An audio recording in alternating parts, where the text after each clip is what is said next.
2, 1. Sunday. Good evening, everyone. Welcome to another episode of True Story Live. It is the last week in January 31st, for those of you keeping track. And we're happy to be here tonight. Tonight's topic is going to be reflection, keys to the past. And we'll get into that in just a minute. So first, I'll introduce everyone on the panel, as usual, starting with my wonderful, courageous wife, Jen. Say hello to the peoples, Jen. Hello, peoples. There you go. Great to be here tonight, guys. As always. Great to have you. Yes. Glad you're here. Thank you. Glad you didn't decide not to do it. Not to do what? Not to do the broadcast. Oh. that doesn't imply that you were thinking about not doing it. Just I'm saying I'm glad that you're still doing it. I'm glad we started up again. Honestly, we were talking before the show about a year ago when we were doing broadcasts and stuff, and not that there's anything wrong with the way we did it, but I was talking about how much more difficult it was to have 5 or 6 people on the panel and make sure you didn't forget anybody, and people talking over each other and things like that. This seems way more focused with fewer people. Yeah. So it's neither right or wrong. It's just a difference. And so we hope that everyone that's listening is enjoying the format that we're doing. And tonight we have a special treat for, I'm going to get to Glenn. I haven't forgotten about you, Glenn. Tonight we have a special treat for you because this is going to be more like what I originally wanted as far as the format is concerned. The name of the channel, True Story Live, and some of you have heard me say this before, but what I wanted to do was to have people write in and tell us true stories. And then we would have a discussion about it and talk about it. And hopefully someone would benefit from that. And when I started asking people to send their stories in or emails or whatever, nobody was willing to do it. So we kind of just made it like a talk show kind of situation, which isn't bad. But this broadcast tonight that Glenn has written will include an anonymous a story from someone. And I think it'll be very beneficial. And I think there'll be a lot of conversation. And I'm just super excited about it. So we'll get into the write-up in just a second. Glenn, say hello to the peoples and let them know how you're doing. Hi, everyone. I'm here because the pay's so good every week. And I'm doing fine. Yeah. I wish we could be able to pay people for sure, but Glenn does the producing for the show, and we're super grateful. It is something we could probably learn how to do, but it is difficult to host and keep track of all that, and also to have to produce. So this has been very beneficial. So Glenn, Cripps, I wouldn't take money for this, even if it was offered. I think we all are here for a reason that's much bigger than money. Oh, thank you. Oh, yeah. I would agree with that. All right. So we don't have too many people thus far. A lot of people will come in later, but Jen, let's say hello to the people that are here waiting. All righty. We've got Miss Janet. Hey, Janet. Miss Stephanie, Celine. Let's see who else. I'm scrolling. Mr. Glenn, Debbie, Switch, Chow Young Cat. Hello. Hello. And I think that's it so far. No, that's great. Glad you guys are here. Yes. And Celine. Did I say Celine? Hello, Celine. Yeah, but if you say Celine, you have to make sure you have to beat her to the punch and Baby Yoda. Baby Yoda, yeah. You have to say that. Or Lady Yelling at Cat. Lady Yelling at Cat. And also, it looks like people have already put a like on the broadcast for us, and we really appreciate that. And that's just if people haven't listened to the broadcast and there's more likes than dislikes, then that's just helpful for us. I don't know. I think that means something. So thank you for that. And also, before we get started, again, if you guys have any topics that you would like us to discuss, please send them along. And whoever's turn it is to do the write-up, the three of us will discuss how to integrate that, and we will get to it. Thus far, only one person has brought up a topic, and that was what we talked about last week, and it was already something that we very much wanted to discuss anyway, the narcissism thing. So the last 4 shows were kind of tied into that, underneath that greater umbrella of narcissism. And I think it was a very beneficial broadcast. But anyway, any suggestions you have, any topics you want, likes and dislikes about the broadcast, you can always send them to truestorylive.cripps@gmail.com. And I'll mention that again at the end of the broadcast. And we'll go from there. All right. So the introductions have been made. We've said hello to everyone that's in the chat so far. So let's get started. Tonight's topic, reflection, keys to the past. And again, this was written by Glenn. So Glenn will be writing the next 4 broadcasts. May end up being more depending on how it goes, I suppose. But Jen and I did the last 4. And I'm glad we're splitting it up like this. But Glenn is really, really good at the write-ups. I'm really impressed with it. I'm not a bad writer, but I cannot recreate the pattern that Glenn puts there because it's uniquely him. It's his style and everything like that. So when we do the write-ups, we're not trying to emulate Glenn. Glenn is, like I said, he's like a snowflake. They're all unique and not in so snowflake like a Democratic, mamby-pamby. Right. Jenn and Cripps hit many spots in the last 4 weeks, hence I'm following their lead. The next 3 weeks won't be the usual Q&A sessions. It's mostly true stories, plus an invitation for audience participation. Week 4 will be a special program. We suppose to initiate discussion and comment on some issues particularly relevant to those who have been exposed to issues of mental, physical, and emotional distress in the form of abuse, power play, dependence, put down, betrayal, etc. In the next shows, we will try to unlock the secrets of conditioning and consider how difficult it is for some to reclaim or even establish for the first time an identity based on autonomy and love. The inspiration for this series of 4 shows is the Auto Machine release Burn Point, and the link is in the description. I really like this group. A lot of their stuff is instrumental, but I really enjoy that. There was one of the earlier shows that the song I listened to it that Glenn put into the write-up, and I put it on my playlist. It's just wonderful. So definitely give that a shot. Tonight's show is Reflection, the precursor to revelation and resurrection. Keys to the past. Also, the link is in the description there. For this show, reflection, or more correctly, self-reflection, is a decision made to turn your key to the past and open your closet door. The unknown is, what will I find? Is it not seek and you shall find? Well, to do so, one must look at oneself squarely in the mirror and lay it out. Not just the comfortable bits, but everything, all of it, no compromises. Reflection without honesty is a wasted effort. The decision to seek is yours and yours alone. Step 1 is as simple as what you see in the mirror is you. Many say looking in that mirror is the hardest step of all. Much of what you hear tonight has been inspired by a guest contributor, Anonymous. You know who you are. It's raw, emotional, courageous, and bloody incredible.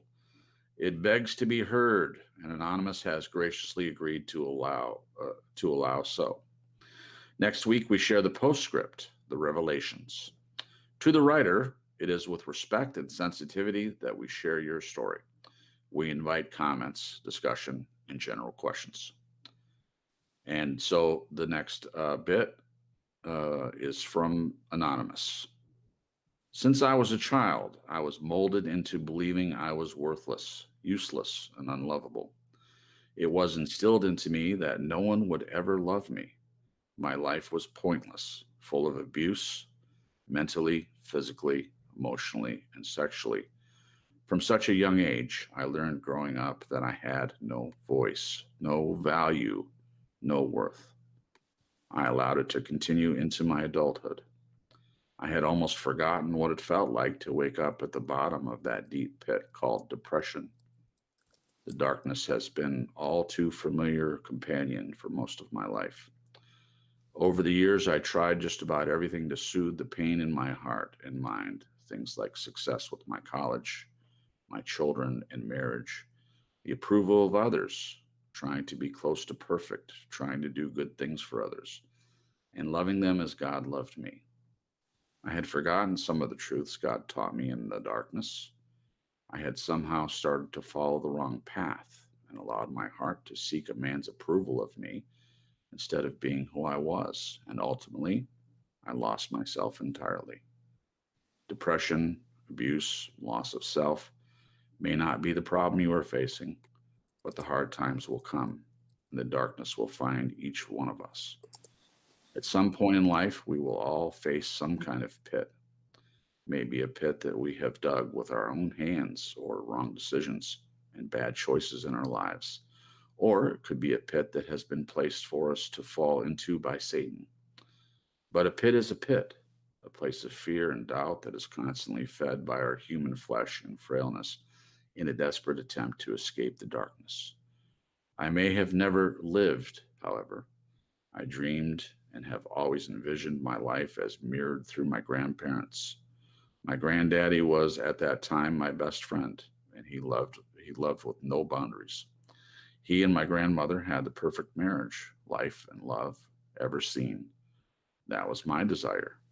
Seeing that kind of love even after my granddaddy passed is how I saw my future. I just chose the wrong paths and the wrong people. And that is not how my adult life turned out.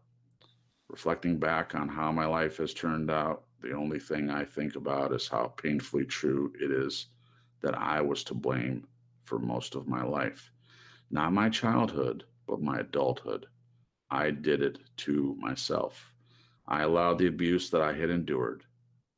If I couldn't get my story out, I would stay in my head and I would never be able to move forward. I would not be able to see what I was doing wrong. I would only allow history to continue repeating itself. Before I thought everything I said and did was wrong. And I would even beg for someone to tell me that I did wrong so I wouldn't do it again. And that ends the narration from Anonymous. We appreciate you sharing that very much. Thank you. The paradox, there is such beauty in words, and yet they can be so painful to write and read too. Next week, we continue with more words. And this is a quote. More often than not, the things we detest and judge in others are a reflection of the things we cannot accept in ourselves. Lalanya, I think, Van Zandt.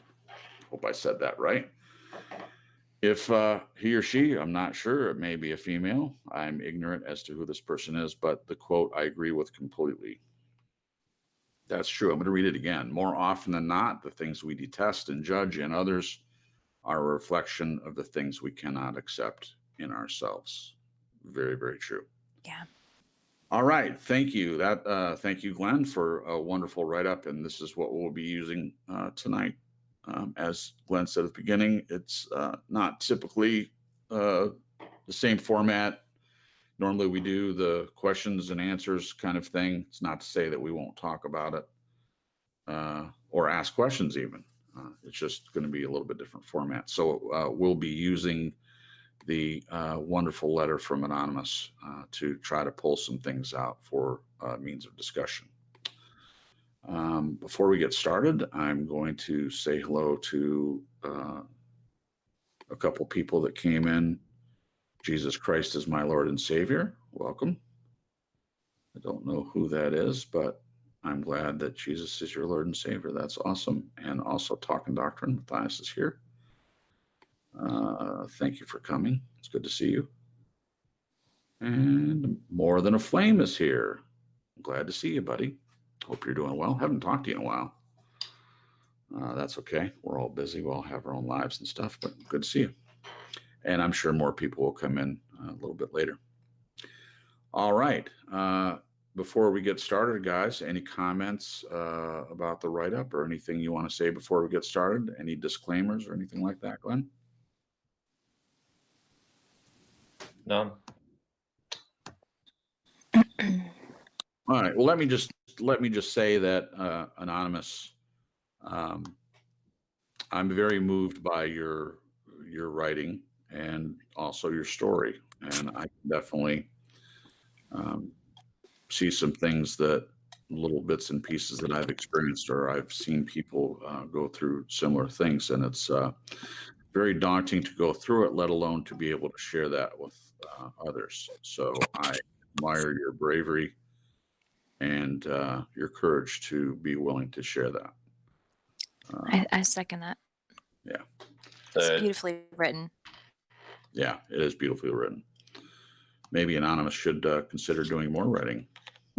Maybe he or she has. Maybe. All right. So going back to the writing from Anonymous, the first bit: since I was a child, I was molded into believing I was worthless, useless, and unlovable.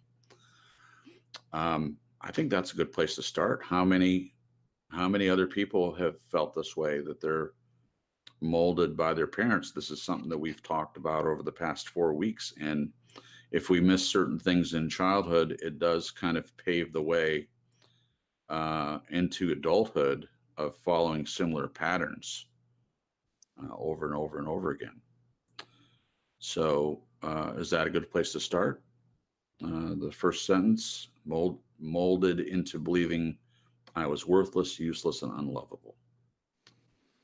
Anybody? Glenn, I was going to say, Glenn, I wasn't sure if you wanted us to go by the images or if you don't mind us doing the way Jason's doing it. I think Jason's going to do it by the images sequentially anyway, because these are all Okay. in order as they're written. Yeah. Okay. Okay, Cool, great. cool. Yeah. And I think we're I good. do see, sorry. We're good. Yeah. Okay. I do see that image has more in it than just what I wrote. So I'm gonna go on to the next part of it after we pass this part. Okay. Well, yeah, I was going to say that I do think that we're very much shaped by our parents and what we go through as kids and teens and young adults. Mhm. And sometimes that can be a good thing. Sometimes it can be a bad thing. Yeah. Sometimes it's a mix of both. Yeah. So, I think a lot of times it is a mix of both. I know that with my parents, they did some things that hurt me, but they also did some things that, prepared me for adulthood, teaching me to be honest and be kind to others and things like that. Of course, some of that I had right out of the womb, it seems like. So I was a pretty nice kid. Tried to stick up for people that were being picked on, things like that. I remember that. But the part about believing I was worthless, I wouldn't openly say that I believed I was worthless, but certainly as I've done my own self-reflecting, I know that there are parts of me that feel that, yeah. that feel that worthless feeling. It's gotten a lot better because I have done the self-examining, and there's been a lot of healing. I'm not saying that I'm totally done with that. My opinion is I don't know that we're ever done this side of heaven. I know because of what I believe from Scripture that when we pass out of this flesh, then we're in spirit until we get our eternal bodies, and then at that point, no longer connected to the flesh, we won't have a lot of these flaws. And it says that Jesus wipes away all our tears, so all the sadness and all the consequences of the way that we've been treated in this world, or the damage that's been done, will be taken away. But until that time, to me, it's a mixture of both. We have good things that have happened to us and bad things, and it's a mixture of the two. Yeah. What about you, Jen? Any of this that you can relate to? Were you in any way molded into believing you're worthless, useless, or unlovable? Yeah, in some ways. Sure. Definitely. I think I needed a. This is gonna sound so needy, but whatever. I I needed a lot more attention. I needed a lot Sure. more, physical love. Yeah. And I think I've spoken about this before on the show. That's Mm. my go-to line because I can't ever remember what I've said. That's But okay.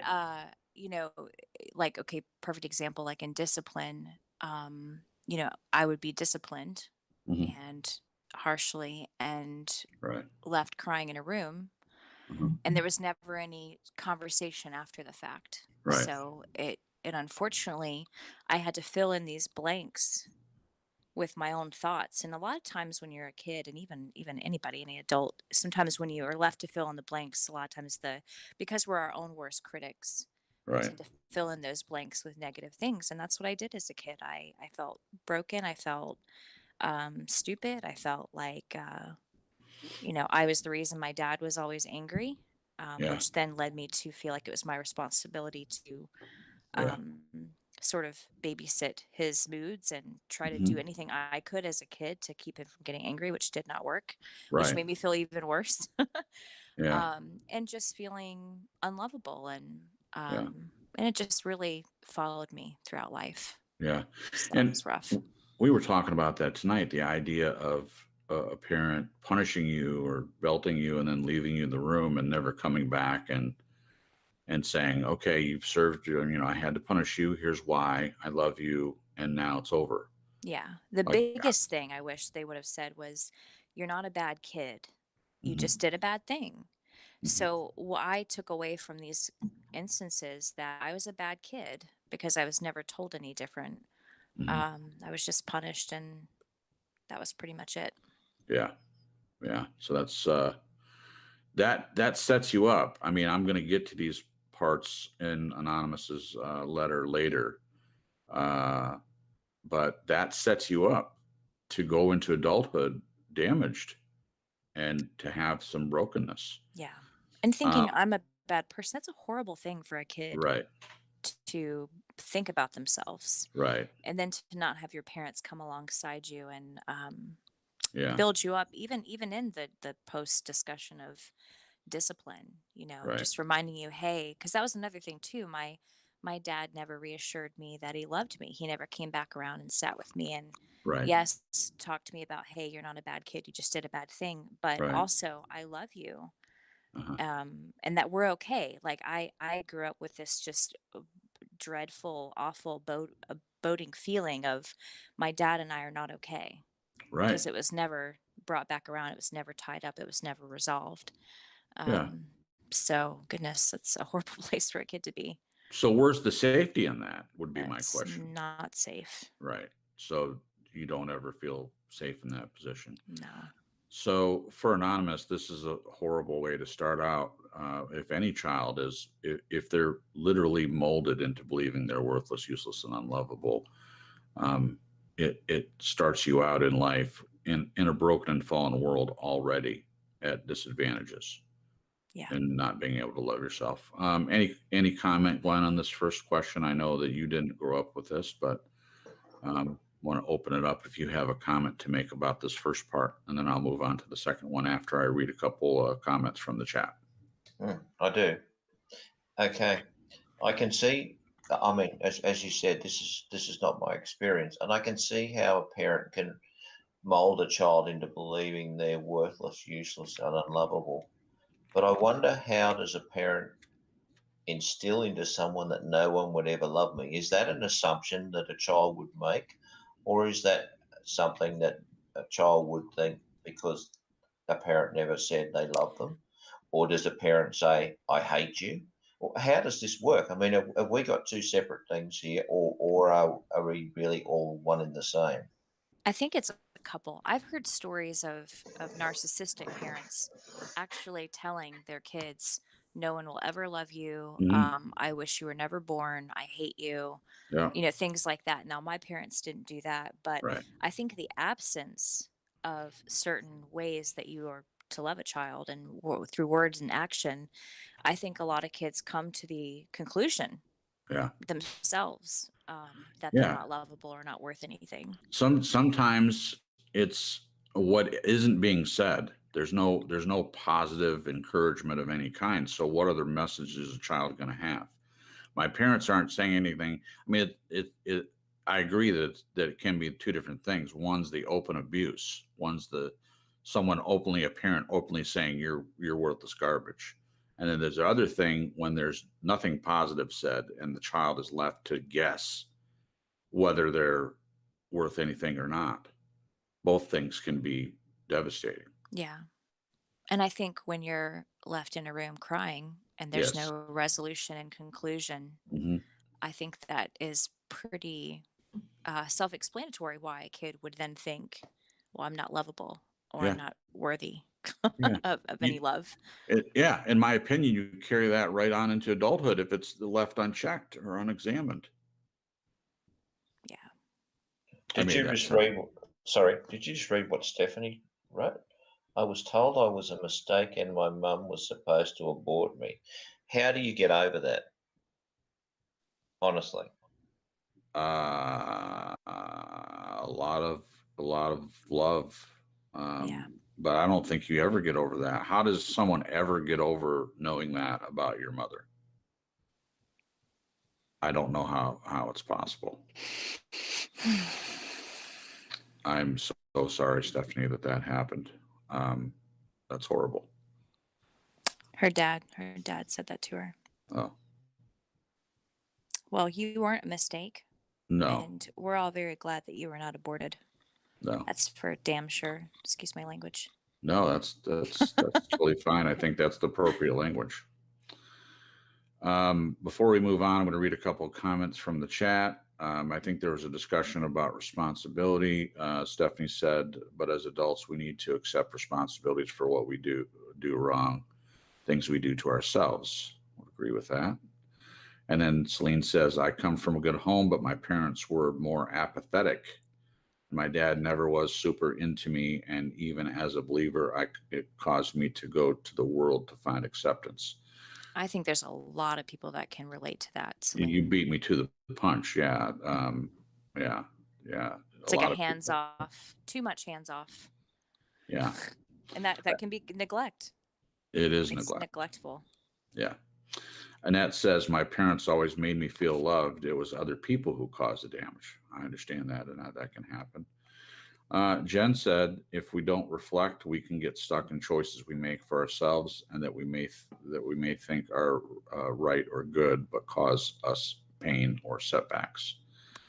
And then Celine answers Stephanie saying, yes, Stephanie, a huge thing people can't do to take responsibility. I think being saved at an early age made me be accountable about my choices. All that. Congratulations. That's great. So then scrolling down to the end, we have Stephanie's comment. I was told I was a mistake and my mom was supposed to abort me. Again, terrible. And you're not a mistake, as Jen said. Definitely agree with that. And then Annette says, no parents are perfect, but it really helps me to know that mine did their best and always loved us. Yeah. And Annette, Glenn has a similar story. You know, he has shared that his parents didn't do all this stuff, but Glenn has admitted that he's learned a lot by doing these broadcasts and hearing what your comments are in the chat. That's how you learn. I mean, because some of us are just oblivious to the things that other people go through. So the benefit of reflection, self-reflection, and then also after the self-reflection is done, there are people out there that can benefit from hearing your story. And that's what has always fascinated me, the True Story Live, the idea of hearing people's stories and then pass along to other people for the benefit of that. Okay, so the next sentence is, it was instilled into me that no one would ever love me. My life was, I'll stop there. That's where the slide ends. Okay, so it was instilled into me that no one would ever love me. Wow. No one would ever love me. First of all, that's an eternal quantifier. The word "no one will ever love me." We definitely try to stay away from those. And it's like saying, "You never do this. You always do that." It fits into that, and that's not just a placating statement, although it may sound like that. Um, parents should never say things like that to us, anything like that, or whoever it was instilled into me that no one would ever love me. Um, I just find that patently untrue. There are people, I'm sure, that love this person right now, um, and it definitely, take it from someone that has been looking for someone to truly love me for who I am, probably my whole life. I'm not saying I have no one that loves me, but to truly love me in the way that I feel like I need to be loved. And that has finally happened through Jenn. And it is the most wonderful experience that I've ever had in my life.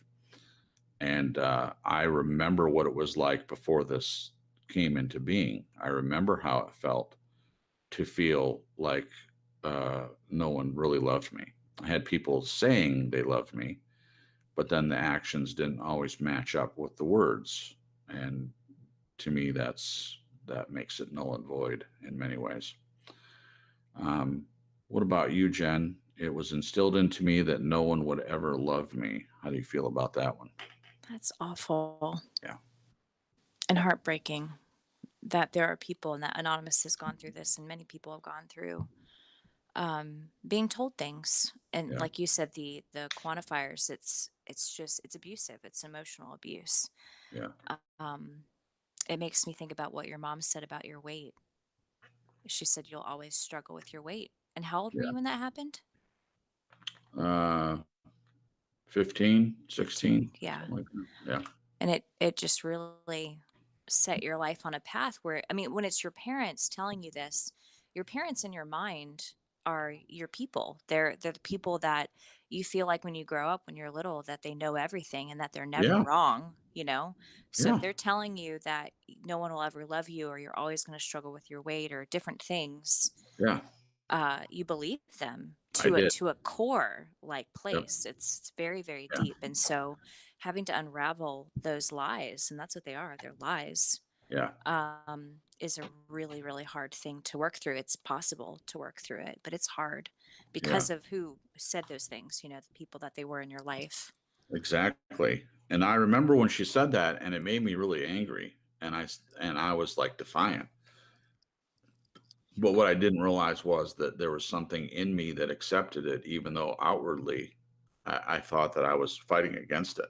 Yeah. So there are mechanisms that work inside us that take in what these important figures in our life say to us, Yeah. and we take it on board and make it true. There's the term self-fulfilling prophecy. So I don't know what the Hmm. term would be for this. It's not self-fulfilling, but what I did is I A parent fulfilling parent prophecy. fulfilling. Thank you, parent fulfilling prophecy. So I took what my mom said, and like I said, I bristled, but there was a part of me that said, "Well, I guess that's true then." Yeah. And Oh, good. and it wasn't until later that I started to see that and work on that. But if you don't do the self-reflection, how are you ever going to see it?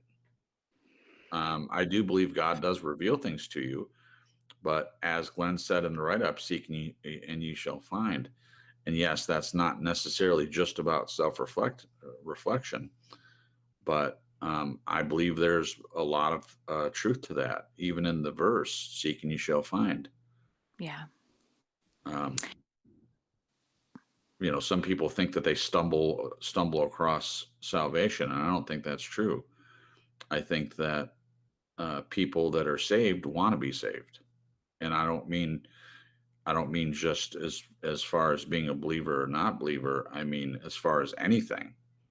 There are people that they don't like life and they want to die, and they make that choice. But people that want to be saved will cry out for help and do things in a different way because they want that. They're Yeah. seeking it. actively seeking it, and that is a choice. And, I was going to say one of the important things about autonomy, which we've talked about, is that if you are lacking autonomy and like me and a lot of other people, even in your adulthood, you're still looking to your parents or these Mhm. people in your life to define you and to tell you who you are because you haven't been taught how to find out who you are within yourself and with God for believers. Mhm. Then these things that they've said about you continue to be true. You carry it with you into your adulthood and you continue believing it, which is it's really hard to break that cycle unless you find your autonomy and you realize they were wrong. I thought they were right. There were these people in my life that I thought knew everything because they were my parents. Mhm. Um, but they are wrong. Mhm. So, Big time wrong. yeah. Scrolling down, I want to say hello to G Loves Jesus. Thank you for coming. And you're not being contrarian, a contrarian at all, Gia. We love your comments, and we're glad that you are always feel free to make them. But she says not to be a contrarian. If we could have had the perfect parents, environment, and schooling, would we be the perfect person? No. Uh, no one's perfect. And I hope that no one thinks that we're implying that. The reason we talk about people's own experiences because there are a lot of people that didn't have anything close to the perfect parents. I mean, to me, a, there's like an average parent. This is a person that is flawed. This is a person that's not perfect. Like no one's perfect, but there are people out there that were raised okay. Their childhood wasn't super awesome, but it wasn't super horrible either. Um, Even if our parents were perfect, we still have the broken, fallen world that we live in that does its work on us as well. So it's not just about whether we had perfect parents or not.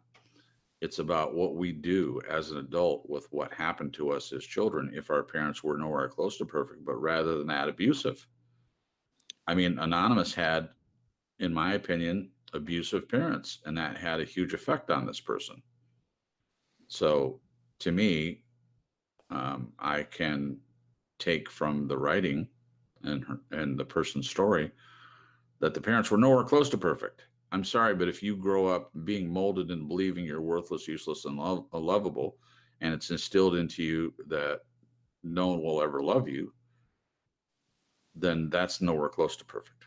Yeah. So thank you, Gia, for your Yeah. comment. We always welcome all the comments, and I'm not picking on you. I'm just making the point that no, we're not saying in any way that it's about that at all. Just looking at what the story is. Can I mention something Oh, that of course. Stephanie said?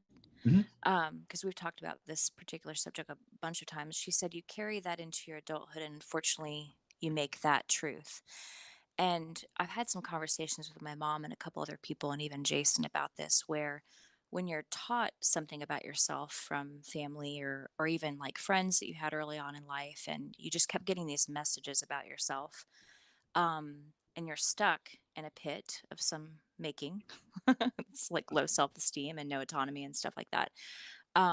What people tend to do is they start collecting evidence that proves that lie correct Mhm. in their mind.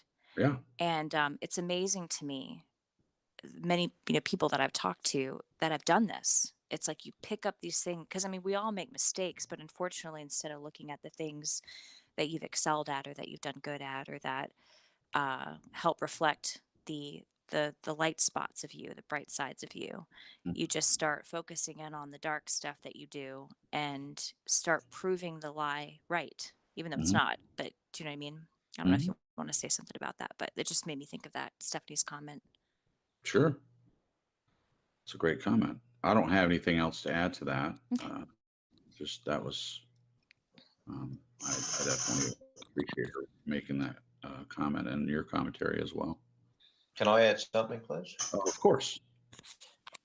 Just reading this, I mean, it just looks obviously pathetic, but it just also seems to me like I have trouble thinking that any parent could do this to a child. And the only way, but I can see how they could, if they themselves knew no different, they knew no alternative other, because they were molded in precisely or very closely the same way as what they're now doing to the child. So Yeah. that they think it's normal. Right. I don't know Right. what people are going to say about that, but how would you do that if you had some sense of anything, toward some sense of any kind of I can't even think of the word I'm looking for, but attitude or towards your Decency. child. Yeah. Whatever. Yeah, sure. Yeah. I think there are people that are ignorant, and that's what it is. They were raised a certain way, and they're going to do similar things, even in disciplining and things like that. But there are people that are purposefully out to destroy their children. I'm sorry, there just are. I've seen it. I've heard stories about it. It does happen. But to me, ignorance is no excuse. Whatever way you were raised, if you're doing your own self-reflection and you're realizing that you're not a perfect person, then self-reflection would reveal things to you that you need to do differently with your children. All I know is that when I look at my own childhood, I'm not going to, if I'm ever blessed with children, I'm not going to raise them in all the same way I was raised. In fact, I'm going to do the exact opposite in many cases. So maybe it's just that I am looking at myself and looking at how I was raised, and some people don't. Like you say, Glenn, some people are just, well, that's all I know. I know in my mom's case, she tried to do better than her mom did. She was completely ignored. So my mom went to the other opposite end of the spectrum and was what they term now, before the term even existed, a helicopter parent, showing up at the school and, being involved. And did you do your homework? Did you do this? What are you going to wear today? I mean, just every part of my life. And that was better probably than just me being ignored. But there were downsides to that too. But in retrospect, based on what Glenn said, I'm not angry with her. She did the best she could. She tried to do better. And a lot of parents try to do better than what their parents did. And one example is people who have alcoholic parents. And I've been to Al-Anon. We have prominent family members that are alcoholics, and my mom got a lot of benefit from going to Al-Anon. So for those of you that do not know, Al-Anon is a group, like a 12-step group for families of alcoholics or drug addicted individuals. So they sit around and talk about the damage that's been caused, and they work on themselves. So you hear stories from people that have been very damaged by the choices that their parents made. No fault of their own. These kids did not decide, hey, I'm going to have an abusive alcoholic parent. And there seems to be a little bit of misunderstanding about that. And I'll get to that comment in just a minute. But these are people that said, as a parent, I'm not going to go and do the same things that my parents did. I'm not going to drink. I'm not going to beat my kids. I'm not going to drive around drunk while we're driving from point A to point B.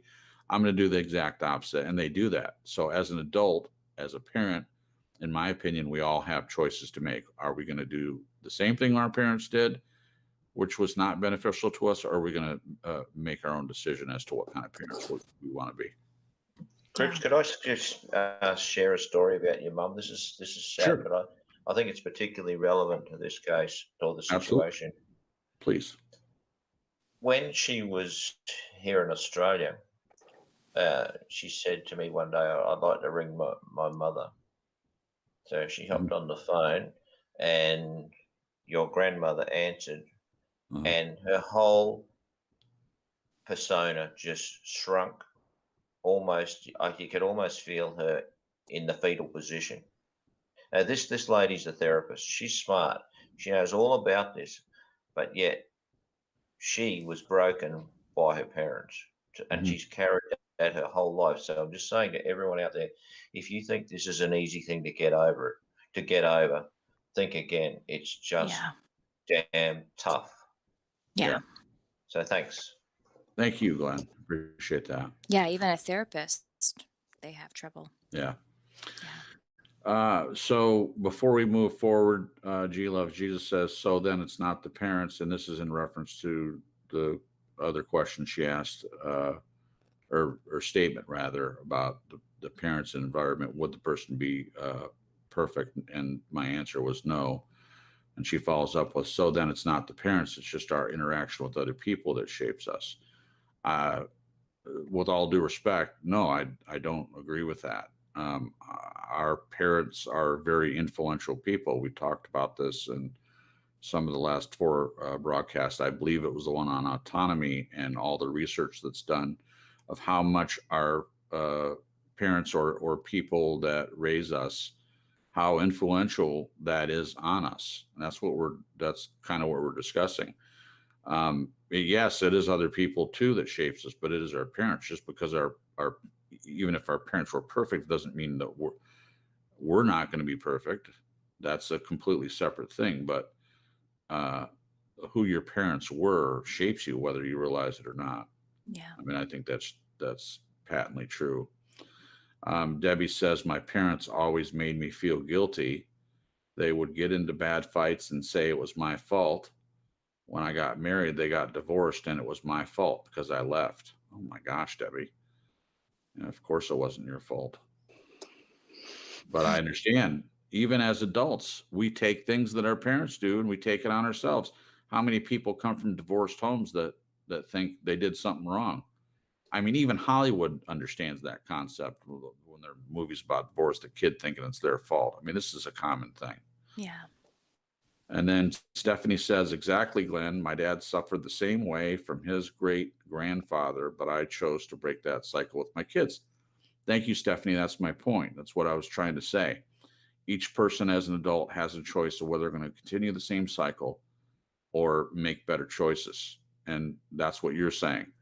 So although I agree with what Glenn says, that a lot of parents are just doing what was done to them, but if there's abuse involved, that's not an excuse. I'm sorry. I can't in any way condone the behavior of some people that, well, it's just because that's the way I grew up. I don't know any better. Well, you can Learn better. You can get informed, read books or talk to someone that's a better parent, whatever. I mean, there's all kinds of resources out there to make better decisions.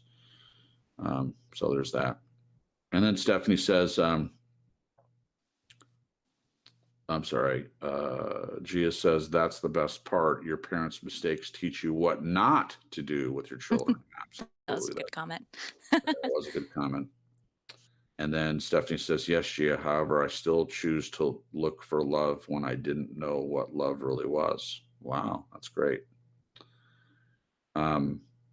I think in that case, you start to learn what love was. If you're trying to look for it, you find some answers that way, even if you don't know what it is. I think you learn from that.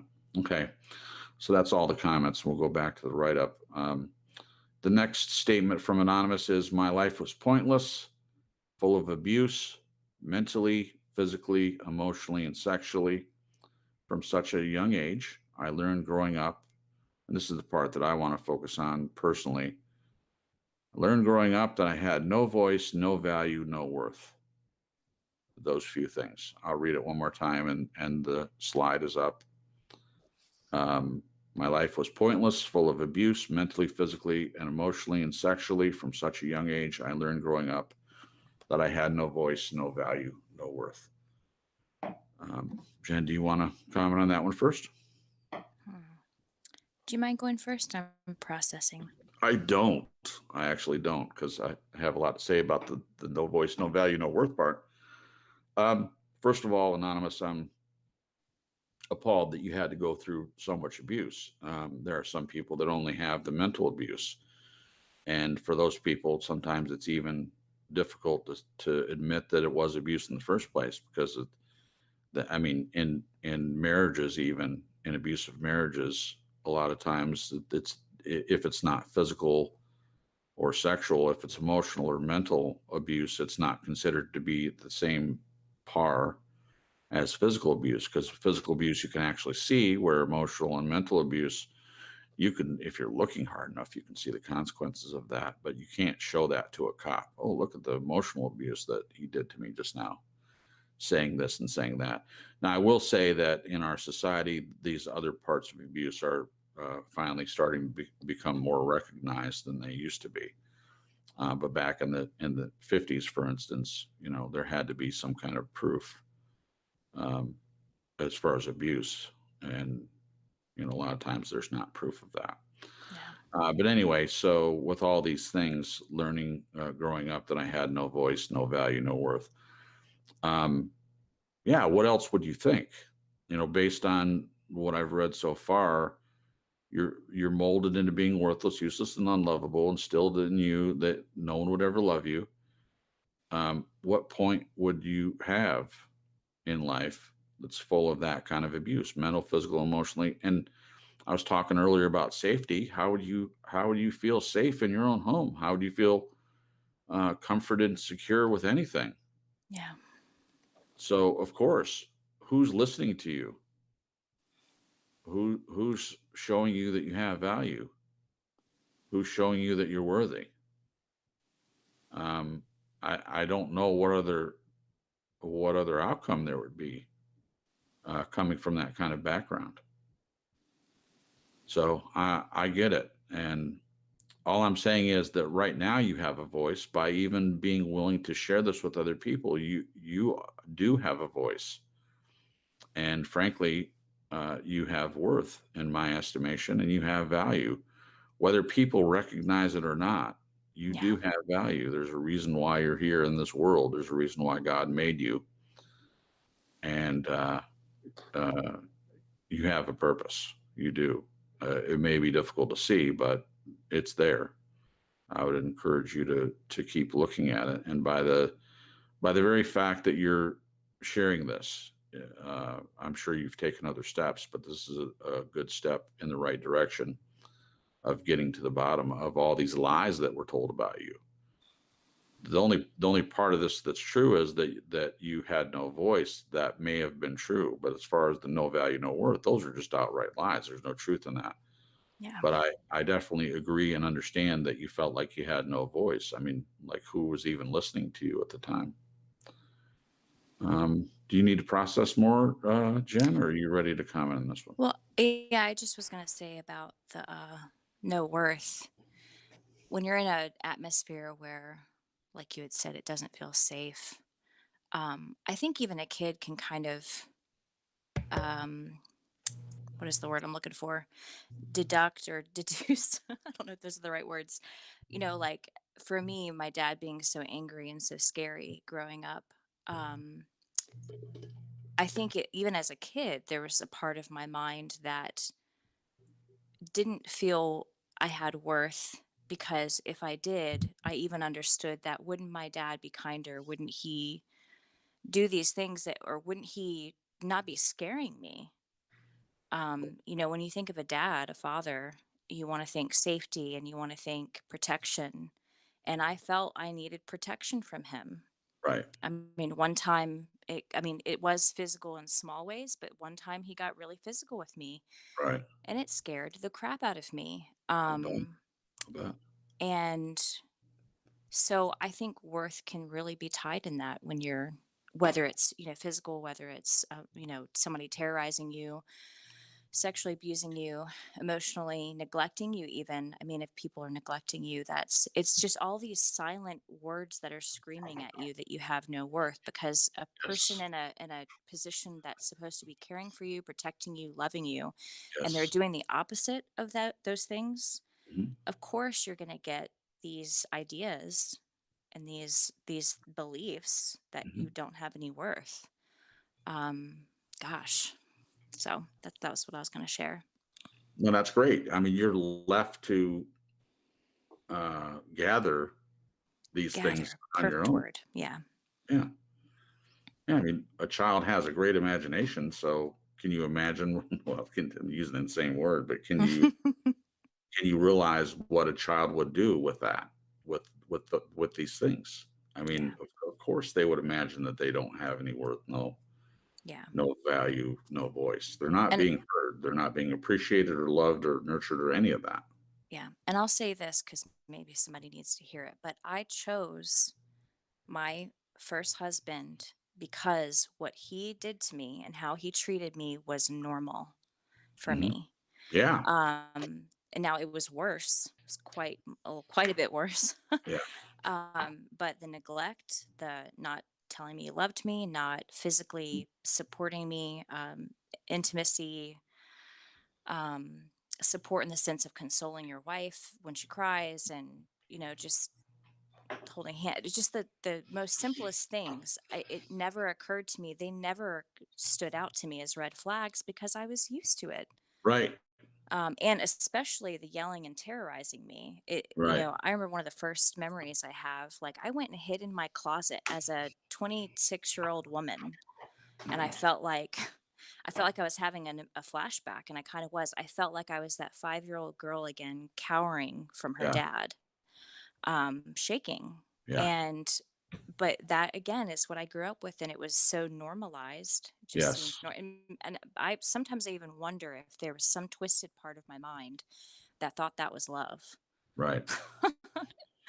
Wow. That's Now I'm like, huge red flags. I look back at it and I say, okay, this was not okay, the way I right. was being treated and terrorized. Um, and and it's so twisted and warped that I didn't see it. Hmm. Oh my gosh.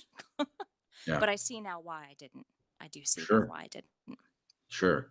So on that point that you just made, Jen, there's a couple things I want to add to it from the chat. So Stephanie says, it has been thought of as being normal, and I assume that she's talking about the way that the person was treated. That's considered normal, just like you're saying, Jen, that you thought this is the way it was supposed to be. And she follows up with, as an adult, you allow others to continue to make you feel the same, no value, no worth. Yeah. Yeah, absolutely. Just what Jen said. If you think it's normal, if it's normalized for you, that's what you're going to seek, whether you're aware of it or not. You're going to seek the same treatment that you got when you were a kid. Yeah. Talk about a self-fulfilling prophecy, or a parental parent fulfilling prophecy. Yeah. That's Or what's going even to, self-sabotage in a way, yeah, because you just don't know any better. yeah. Also, let's see, I already read that one. Stephanie says, yes, Gia. However, I still chose to look for love when I didn't know. Okay, I read that one. Sorry.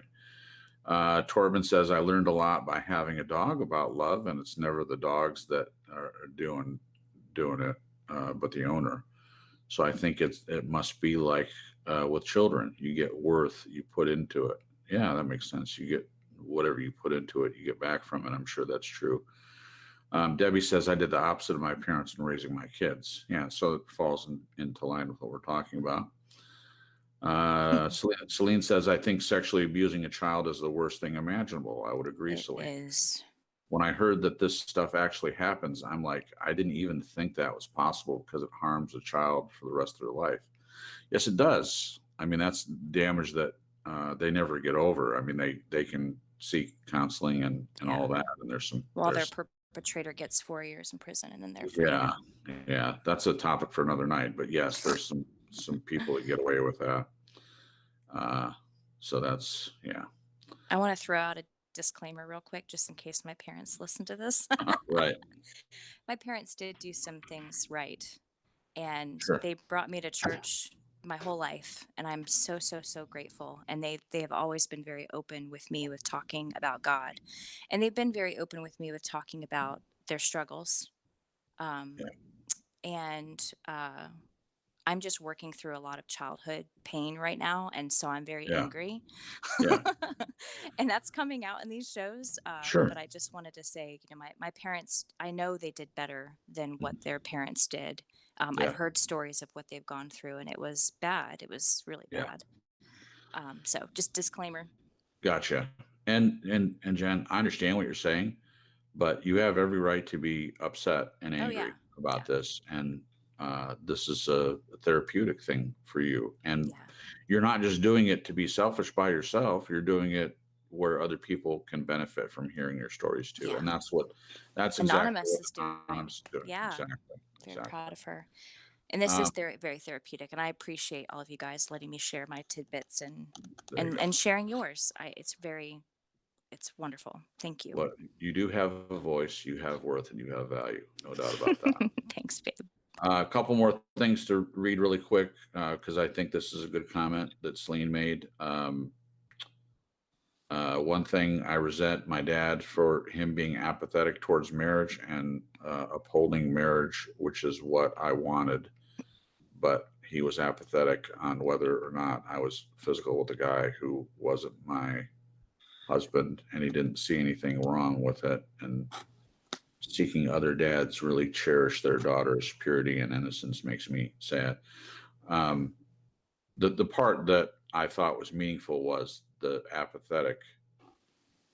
Anytime a father, as we were saying earlier, apathy can be just as bad as like open abuse or overt abuse.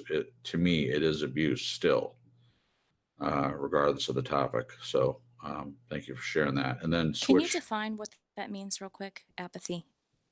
Well, I don't know the dictionary definition, but it to me it means basically you don't care either way. You're apathetic to the whatever the situation is. You don't care. You're Gotcha. not involved. You're uninvolved, and you just Yeah, you indifferent. don't care. Indifferent? Indifferent. Yeah, Okay. that's a synonym, I would believe.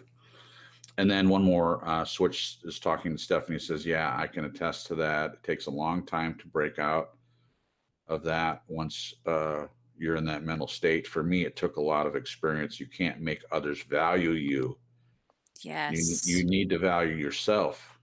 Yes, Stephanie. That's Where's my Switch. balloons and champagne?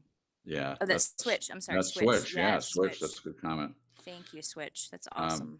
He followed up with, can't make people love you. Learn that the hard way. Yeah, that's true. Yeah. Gia says the pain will always let you know it's not normal. Woo! I'm gonna underline that one and put that in quotes. And then Debbie says, I feel blessed after all the mental and emotional abuse from my parents. I married a good man who has helped me through depression and anxiety. Oh, praise God that you have that. A lot of people don't, but I'm glad you did. So, Glenn, I want to get to you before we move forward. Do you have any comment about this last bit? No voice, no value, no worth. Well, I want to speak about just the paragraph in general, if you don't mind. Sure. I need to make an admission because I was one of the people who would have read this once, and I would have said a while ago, just get over it. I mean, it's not that bad, but I was Damn. totally full of crap. I mean, I just wonder how someone who is in this distressed place would respond to someone who would say that, oh, yes, it really is not that bad, when really it's a shocker. It's just unbelievably terrible. Yeah. So yeah, so I'm just saying, yeah, I've been in that place where I would have done that, but thankfully I've changed my attitude in a big way, and I have to thank the people who come forward with this for helping me do so. So yeah. Thank you. No, thank you. That's growth. Yeah, that's growth, and I appreciate you being transparent enough to share that. That's a big thing. And Switch did the homework for me, and apathy is described as a lack of interest or concern, especially regarding matters of general importance or appeal, indifference, lack of emotion or feeling, impassiveness. So I'm glad that I was close. Thank you, Switch. Yeah, that was great. Okay, back to it. We have a lot to cover, and we have about an hour left, so I think we'll be able to do it. But the next part of this paragraph was, I allowed it to continue into my adulthood. I'd almost forgotten what it felt like to wake up at the bottom of a deep pit called depression. The darkness has been all too familiar companion for most of my life. Over the years, I tried just about everything to soothe the pain in my heart and mind. Things like success with my college, my children and marriage, the approval of others, trying to be close to perfect, trying to do good for others, and loving them as God loved me. So that's a lot. That's a lot to go over. So go back up to the top. I allowed it to continue into childhood or adulthood. Yeah, so something I wanted, I do agree that people take personal responsibility. So please, before I say anything, please listen to what I'm trying to say here. I'm big on personal responsibility, and I've said things tonight that are in reference to that about a parent, regardless of the way they were raised, they have to make better decisions. It's not just an excuse to say, well, that's what my parents did. Ignorance is not an excuse. If you're ignorant of the law and you do something against the law, you still will be arrested or ticketed. So ignorance is no excuse. However, we're all personally responsible for what we did. But I'm saying to Anonymous, you may have allowed it to continue into childhood, but again, by talking about it now, you're putting an end to it. Yeah. You really are. So I wouldn't be too hard on yourself about allowing it to continue. And I'm not just focusing on this one part, but I think it's an important distinction to make. Anyone else want to comment on that before we move on to the next sentence? Okay. I would agree. Yeah, okay. I'm going to agree with that. Okay. I had almost forgotten what it felt like to wake up at the bottom of that deep pit called depression. Now, we've done some shows, we've talked about depression and anxiety in the past and things like that. But this is a huge problem, depression. It's a huge issue for a lot of people. And it really gets a bad name in some certain Christian circles because they assume that you have a demon. Yeah. Oh, depression's a demon. Yeah. They even give it names like, oh, that's the demon of depression. No. It's not. The depression is something that's part of the human makeup. In fact, I will say to anyone that disagrees with that, in the Bible, we have many people that suffered from depression. David, for one, how many verses in Psalms is he whining and groaning about his state and talking about how low his heart is and how's he ever going to get out of it?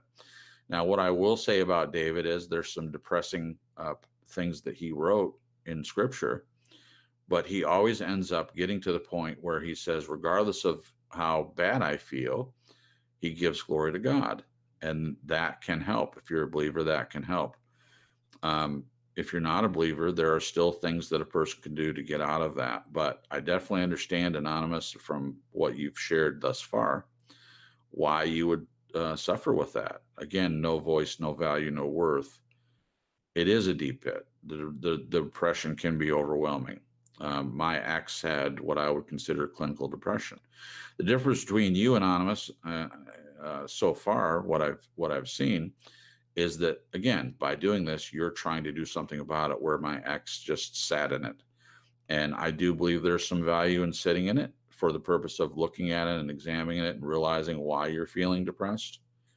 But if you're just going to lay in it and not do anything about it, then that's the point at which I'm still empathetic, but then there's a limit as to how far I can take that empathy for a person that's not willing to take responsibility for the fact that as an adult person, you don't have to just decide that I'm going to do nothing about being depressed. And that's not what you're saying. I hope my point is being clear.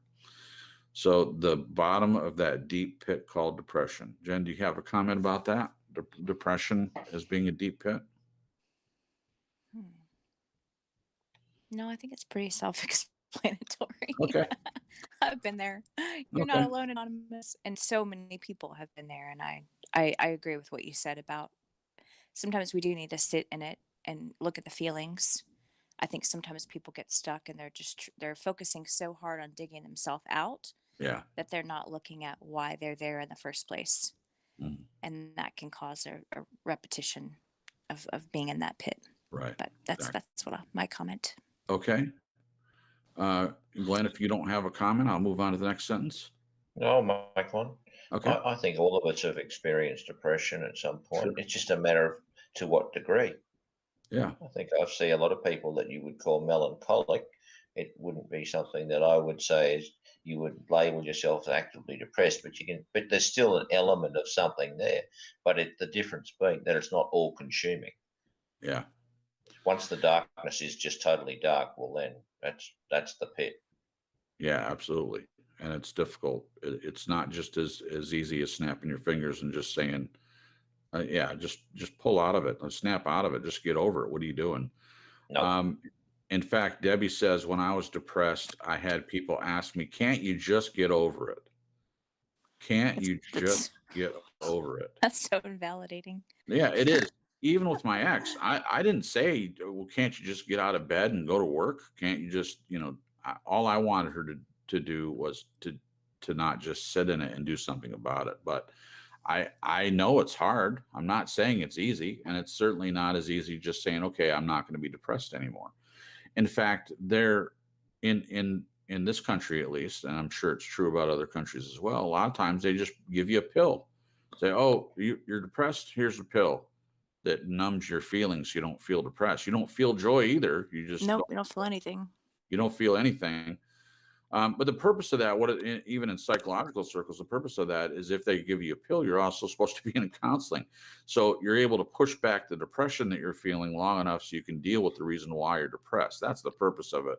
And then But get off the medicine. and then get off the medication. The medication is not, and I'm sure Matthias would agree with this. He would probably say that no medicine is good. And if I'm mischaracterizing you, Matthias, you can always make a comment. But um, pharmakia, pharmaceuticals. I'm not a fan of big pharma or anything like that, but I do believe some people benefit for a short period from some of that. But I would say that if you can get by without having to take it, and if you have spiritual means in which to deal with your depression, and you turn to God in that, I think that's really the best way. But some people don't have that. So in those cases, again, I'm not a doctor of any kind. I'm not a licensed therapist, but some medication can help. But I would say that dealing with the issue of why you're depressed, getting to the bottom of it, is what's the most helpful. This is a pretty interesting statement. The darkness has been all too familiar companion for most of my life. Just that part. The darkness has been all too familiar companion for most of my life. Again, completely understand based on what Anonymous has shared so far. I understand why you would feel that way. Again, no voice, no value, no worth, and all the abuse. Um, Certainly understand it. And I feel like I'm doing a lot of validating, and that's intentional. It would be easy to feel all these things and feel like no one understands, or maybe even people attack you for the very fact that you're feeling these things. Certainly, the idea of, as Debbie mentioned in chat, just getting over it. Well, yeah, and as Glenn shared from the past, he would have said, he would have said similar thing, just snap out of it. And I get that. People that have never experienced depression, never been around people that have really suffered from it, they just don't have any idea how difficult it is for the person that's actually depressed. So that darkness can be pretty thick and Yeah. and heavy and difficult. What about you, Jen? I was going to say all these things that we've been talking about, and shining a light on the importance of looking backward, not getting stuck, but working through your baggage. We all have Right. emotional baggage in some way, shape, or form. I don't think any human being can escape that. Right. And even though as believers, we understand that God can deliver us in an instant of Yeah, anything, it can. um, but I think it's naive to think that when we're saved, the slate gets wiped clean. Mhm. Because from personal experience and from hearing other people's testimonies, there's a Mhm. strengthening that happens in your relationship with Jesus when he walks with you back through that stuff, Yes, thank you. and gives you freedom. And when you don't do those things, Mhm. it's a lot of the times why you get stuck in a pit, or why um, there's repetition with getting in pits and dealing with depression. But Right. I don't know about Anonymous. She'd have to share, or he'd have to share. Um, in those dark places, God has met me in some mighty, mighty ways, some amazing ways. And going through those times, I wouldn't change it for anything because of the closeness of the relationship that I've gotten with God. Yeah, Just He and I, you know what I mean? absolutely. Yeah, I think it's very intrinsic. Is that the right word? it is. To look back and walk back through that stuff with God, and Sure. work through it because we are creatures of habit, and Yeah. so we tend to repeat things, or we tend to repeat things that we think were truths, or Hmm. things we're taught about ourselves that are wrong. And God Yeah. wants to show us, these lies that you're hanging on to with white knuckles, they're not true. It's not Mm, true. And I want to walk you back through it and show you that that's it. they're lies, they're not true. And I want to show you what the truth is Yes. about you and how I've made you. That is, babe, that's an excellent point. And I have a couple of quick examples from scripture. When Jesus was here on the earth, he healed in several different ways. Sometimes he healed with a word without seeing or touching the person. Mhm. Sometimes he just reached out and touched the person, or they touched him and they were healed. And sometimes there was something that he asked them to do in order to be healed. So it's not all the same for everyone. Some people, as Jen said earlier, some people might be healed of some of the stuff instantly without ever looking at it. I feel like that's rare. My experience is similar to what Jen said. Uh, I believe that Jesus wants to walk through these things with you and go back and look at them and heal them. And then when you do that, just like Jen said, it was such a great point, not to wallow in it or stay in it. Yes, someone can spend too much time in their past. We're not espousing that you just live in the past and live in all this crap that happened to any person. No, but looking at it to know what happened to you, there is a lot of value in that, and Yeah. allowing God to heal you, walk through these things with you, and for him to say, all that's the past. I'm sorry that you had to go through that. And I know that I don't hear his voice audibly, but I feel like he has said that to me in certain areas. Has I know that he understands. He experienced everything that we experience in one way or another. He experienced it. He knows exactly what we go through. So a lot of times when you're going through this stuff, especially the depression and darkness and abuse and all that, it is easy to feel like you're alone, but I feel like you're not. I feel like he's right there with you, even if you can't see him or at the time feel him there. I have been through experiences like that where at the time I felt alone, but when he healed me through walking through things with me, I looked back and realized that he had been there all the time, Yeah. that he was there. And if he wasn't, it would be way worse than it had been. Yeah. My experience would have been way worse. That was really good comments, Jen. Thank you for sharing those. Should we move on, or any comments, Glenn, with this last one? The darkness has been all too familiar companion for most of my life, or any other general comments? General comment. Okay. This is the thing. If there was probably one thing that woke me up to a lot of this, and just once you become aware, then you carry it onto other places. When Sandra had a stroke, and she at first was in a wheelchair, she was just like shot out of a dead duck sort of thing, and then Right. transitioned eventually to a stick. I found out how generally ignorant most people are. Yeah. I had no idea what it was like to have to suffer as a disabled person, just people walking in front of you, knocking you over, they don't give a crap, Right. until I saw it firsthand for myself. And I was, that opened my eyes just so much. I think now it's, yeah, as I said, it just transposed at people. And it really said to me, a lot of people don't care. Simple as Right. that. Yeah. Thanks. Yeah. No problem. Thank you for sharing that. And I'm glad that happened, because it's helpful to be more understanding, for sure, because I generally see you as a pretty understanding person. So it's a little shocking to a little shocking to think that you thought that. Quick say hello to Daryl, who popped in. We're glad that you're here. I don't remember. I know I read one of Switch's comments, but I didn't necessarily say hello to Switch. So hello, Switch. Glad that you're here as well. Also, Torben came in. He's in the chat. And I think that's everyone that's here. So again, thank you guys for coming. We appreciate you. And everyone seems to agree. This is Daryl says it's a deep topic, and I would definitely agree. It is. It is. So we're definitely glad that you guys are talking about it and being part of the conversation. Appreciate that. Also, hello. I just see Journey's Wake popped in too. So hello to you as well. G Loves Jesus says the way I get over the pains that causes depression is learning to manage it by nipping it in the bud before it takes root.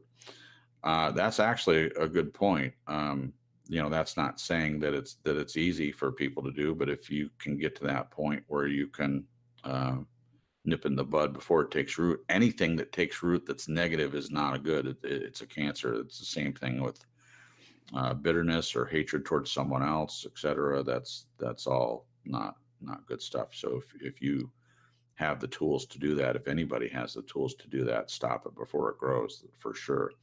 It's similar to, Glenn's doing a lot of pulling weeds and stuff, and this is a good, anyone who's ever done gardening, if you get the weeds when they're small before they take root and grow heavy and get harder to pull, that's a good example of how you can keep your area clean. And I think there's some spiritual connotation there as well. Journey's Wake says, yeah, depression is a very dark place. I guess the question is, how do we get light into the dark place? I'm finding some people are just afraid of the light as some are the dark. Yes. Well, Wow. That's a good statement, Journey's Wake. And it's also true biblically. Some people prefer darkness rather than light. I think it was Paul that said that. Yeah. So that's backed up by scripture, my friend, I'm sure you know. Sometimes we can find comfort, and because it's familiar, you know what I mean? If we've spent a lot of time in the dark well, places. interesting you say that, because Daryl brought up the song from Simon & Garfunkel, which is also covered by Disturbed, I believe. And the lyrics are, hello, darkness, my old friend. I've come to talk with you again. It's actually a great song and one of their most popular ones. So there's some truth out there that there is some comfort. It may not be the right comfort, but there's some comfort in that. And I've even felt it times when I felt depressed and I just wore it like a blanket rather than at the time trying to do anything about it. Just like getting some kind of, what's the word? Getting some kind of satisfaction. That's the word. Some satisfaction out of the darkness. Uh-oh. Oh yeah, great. Someone mishandling their car horn. Okay. There's nothing I can do. My windows are closed and you can still hear it. That's okay. Yeah. Sorry about that, guys. Nice background music. Well, why don't you talk for a second? I can turn my mic off. Do you want to handle the next sentence? I don't have it pulled up, unfortunately. All right, I'll just put up with it. Yeah. I think I've read everything that people have said in the chat. Again, guys, we appreciate you making these comments. Well, that's really distracting. Sorry about that, guys. There's nothing I can do about it. It's like, get out of the pit. No. I have such a good microphone too. It just picks up everything. Oh Let's my gosh. See. Where is the darkness has been all too familiar. Okay, we read that one. Over the years, I tried just about everything to soothe the pain in my heart and mind. Things like success with college, my children, thank God. Success with my college, my children, marriage, approval of others, trying to be close to perfect, trying to do good things for others, and loving them as God loved me. Yeah, there's a lot in this one too. So this is an important one to go over. Over the years, I tried just about everything to soothe the pain in my heart and mind. Things like success with college, my children, and marriage, and approval of others, trying to be close to perfect, trying to do good things for others, and loving them as God loved me. Anonymous, those are some good choices. Yeah. I understand the college thing, the children, the marriage. Those other people, they choose way more negative things to do to deal with their pain, such as drugs and alcohol. Anything can be an addiction, sex addiction, shopping, porn, Gambling. gambling. Yeah. Absolutely. We talked about that tonight. Yeah, any of those can be a way to soothe pain. I've done it in different ways in the past, and I have to, just talking to Jen about this today, I have to be very careful to avoid things that I have struggled with in the past. Now, I believe I've been delivered from all that over time and by working at it, looking at it, things like that. But I am not so foolish as to think that anything that at some point I could pick up something like an old friend and choose to go into it again. By God's grace, I wouldn't do that. But again, I know that I still have to carry this flesh around with me until I'm delivered from it. So every day is a choice to walk in the spirit and the flesh. But that's not really the point. The point is what Anonymous was saying. I understand trying to do anything you can do. I mean, it's like if you have a real pain or tooth pain. That's the example I'll use. I don't know if anyone's ever experienced tooth pain where you have an infected root canal or It's awful. anything like that. To me, I've experienced a lot of pain in my life. I've had back pain. I've broken an arm. I shot a 2-inch nail through my thumb with an air gun. Gosh. It went through the bone. That was pretty painful. I've done construction and things like that. I cut the top of my head with a piece of tile that I was throwing into a garbage can. All kinds of pain is the point. Nothing that I've experienced feels worse to me than having a tooth infected, and the pain is so severe and it goes up through my eyeball and into my head. And it seems like there's nothing that can be done about it, save for getting it removed or painkillers, which then, of course, you have the problem of possibly becoming addicted to painkillers. Anyway, said all that to say that when you have that pain, and I've experienced this, where I would do anything, I even considered, because I couldn't see a dentist, I actually considered getting a pair of pliers and pulling the tooth out to stop the pain. And thankfully, we live in modern times where you have things. Back in the day, that's what they had to do. Back in the 1800s and before, you might have had someone that had done it, and they could, give you a bunch of alcohol, and they didn't have anything to numb it, so they get you drunk, and then go in there and pull it out for you. I mean, that's the kind of dentistry they had back then before it was developed. Mm-hmm. So I'm glad we don't live in that era. But the point is, a person will do anything a lot of times to in some way numb whatever pain they're feeling. And that's emotional, physical, mental, whatever. And we choose all different kinds of ways to do that. The point I'm going to make is some of the choices that Anonymous has made, loving people as God loves you. That's a great choice. It's a great choice. Yes. Anytime we put effort into our children or marriage and all that, the part I would think is more troublesome is the approval of others. That's an important one.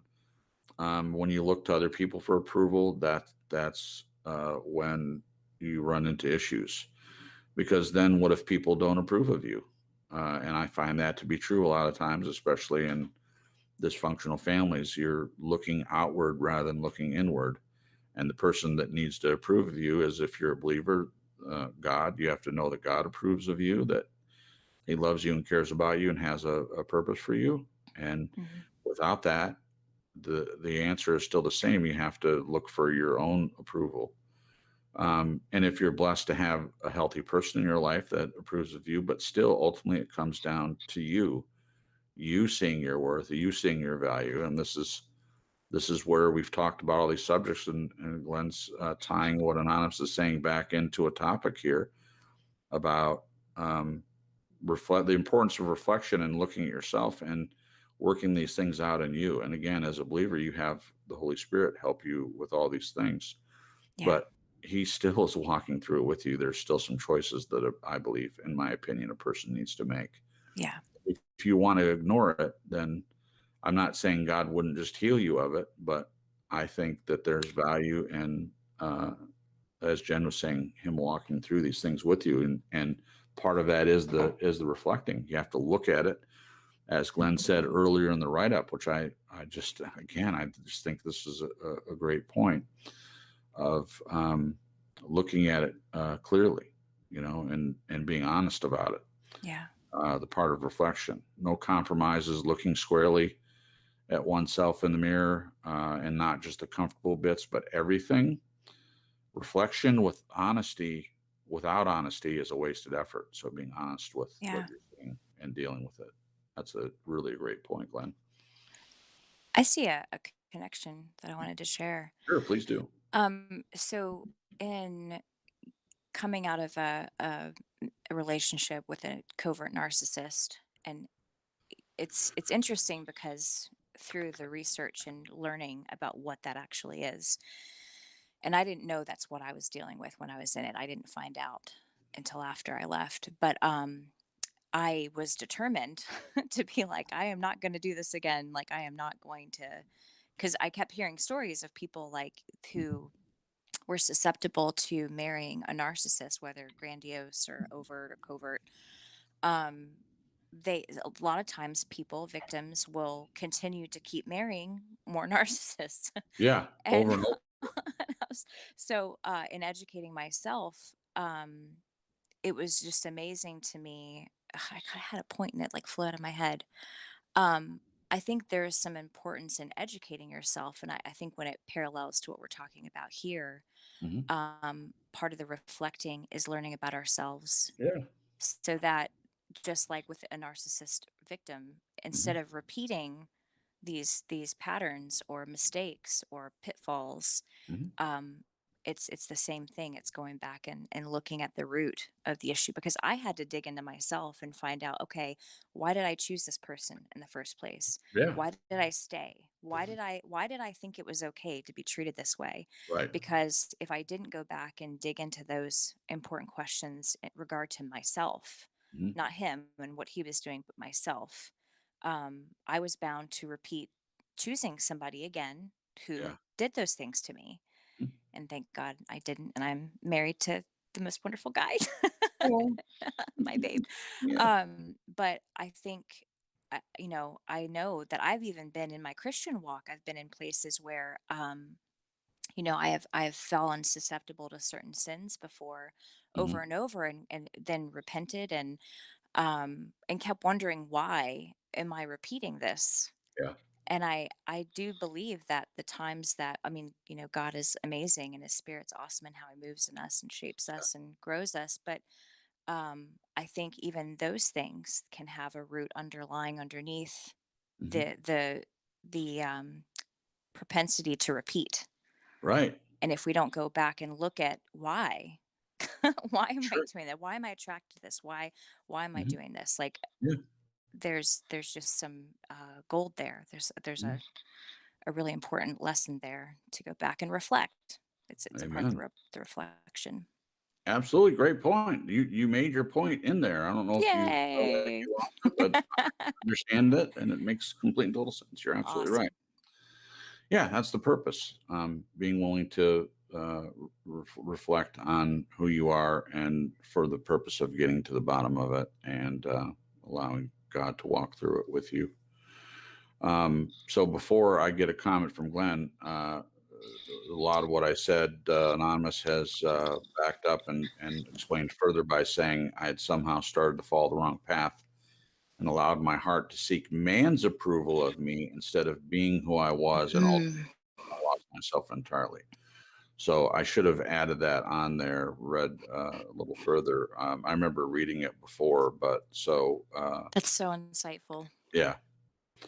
Yeah. So Anonymous is saying what we're saying, that some of the things, as I said, it's good to put effort into college and personal goals and children and marriage and all that. But yeah, you can definitely get lost if you're um, allowing your heart to seek man's approval, certainly instead of God's approval, and instead of being who you are and being who other people tell you should be, or who are not telling you who you should be, finding out for yourself who is it that you want to be, who is it that God has created you to be as a believer.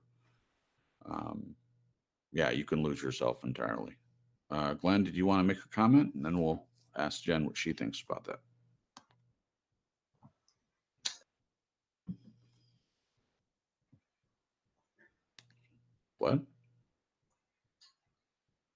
Okay. What about you, Jen, on this one? Seeking. Hold on 1 second. Keep talking. Okay. So we're focusing on seeking man's approval instead of other things, instead of looking at yourself ultimately and being who you were, or knowing that God approves of you even if other people don't. Yeah, I think it's dangerous to look for man's approval because only God can see you clearly. Mhm. I think people can see other people through a warped glass in a sense, because Mhm. of their own sin or downfalls or Sure. their own perspectives due to their what is the word? Um, their own experiences through Right. life. Right. And I think I think sometimes man can be ruthless, especially in this day and age. There is I feel like, I'm 40 and I feel like the society's push to be perfect has just grown Oh yeah. exponentially over the Sure. years. It's insane. And so if we are looking to the world, uh, believer or non-believer, I mean, it affects everybody, Mm. keeping up with the Joneses and how many followers do I have and how many Yeah. likes have I gotten on my picture on Facebook Yeah. um and I've experienced this in churches too, where there just is this underlying strive to be perfect, holy, and it can be dangerous. It can be really dangerous. So yeah, I think looking to God is a good way to go. I I think agree. Glenn's back. Yeah. Yeah. I was just typing an answer to Stephanie. Yeah. I see what happened. So Glenn, it's all you, my friend. Go ahead and make your comment about that. I just want to add something to what Jen said, and it's to do with red flags. I've had the pain thing, but what happened with me was I really set myself out. I'd stuffed up my marriage, and I thought, okay, I'm going to look for all the red flags I can find in people, and I did that. I could see them, sure, but I was still stuffing it up. And it was only until I went to the therapist, and she sort of said to me, not in this way, but hey, buddy, have you Yeah. reflected on your own red flags? Right. So Dang. the Wow. penny drops soon. Yeah. Like, oh, Yeah. Ouch. Yeah. I, oh, Yeah. yeah. From then on, admit the truth, do the Yep. reflection, Yep. made an incredible difference. I didn't stuff it up again, thankfully. Awesome. Yeah. Thankfully, for sure. Thanks, Thank Glenn. you. Appreciate you sharing that. So yeah, as people were saying earlier, personal responsibility and all that, completely agree. Ultimately, it comes down to you uh, either deciding to change or not. I mean, it's not up to everyone else to tell you who you are. It's up to you to figure out who you want to be and make that decision. You know what you're going to be, how you want to live. Also, again, for a believer, there's scripture to give you guidance in that and the relationship with God to help you. You don't have to do it by yourself if you don't want to. Okay, so moving on. Depression, abuse, or loss of self may not be the problem you are facing, but the hard times will come and the darkness will find each one of us. At some point in life, we will face some kind of pit. It may be a pit that we have dug with our own hands of wrong decisions and bad choices in our lives, or it could be a pit that has been placed for us to fall into by Satan. But a pit is a pit, place of fear and doubt that is constantly fed by our human flesh and frailness in a desperate attempt to escape the darkness. We'll stop there. That's certainly a mouth full. Yeah, I agree with what Anonymous is saying. Each one of us faces, it may look different to each person. I'm not saying that everybody faces the same kind of pit, but speaking personally, I've had pits, and as Anonymous has said, some of them I caused myself. I've definitely paid the consequences of decisions I made. First one, as Glenn says, to hold hold my hand up or raise my hand and admit that some of the consequences in life have been done by me. But I would also agree that other things were a pit put there by the adversary, for sure. Either way, whether it's choices you made yourself, or a pit that's been put there, it's at some point though you still have to do the reflection and recognize it. Is there anything that you did? And I wouldn't have had that knowledge if I hadn't examined these consequences. And sometimes you don't know. Sometimes you can't see whether it's something you did or something Satan did. And in the case of Job, sometimes it may seem like it's God that puts you in this place for the purpose of making you stronger and to draw you closer to Him. So, regardless of the reason why, again, it is something we all face. A pit is a pit, just like Anonymous said. It can be definitely a place of fear and doubt and frailness, our human condition. I would think that everyone has faced this at one point or another. I would agree with Anonymous. What about you, Jen? Yeah, I would definitely agree with the things you said and what Anonymous said. And I think any pit, there's always a potential of learning something and growing. Um, I think there's been times I've been in pits and I've ignored the reason why I was there and wanted to blame other people, and it made my stay longer. Yeah, Like, oh no. yeah, So I haven't always had the blessing of self-reflection. yeah.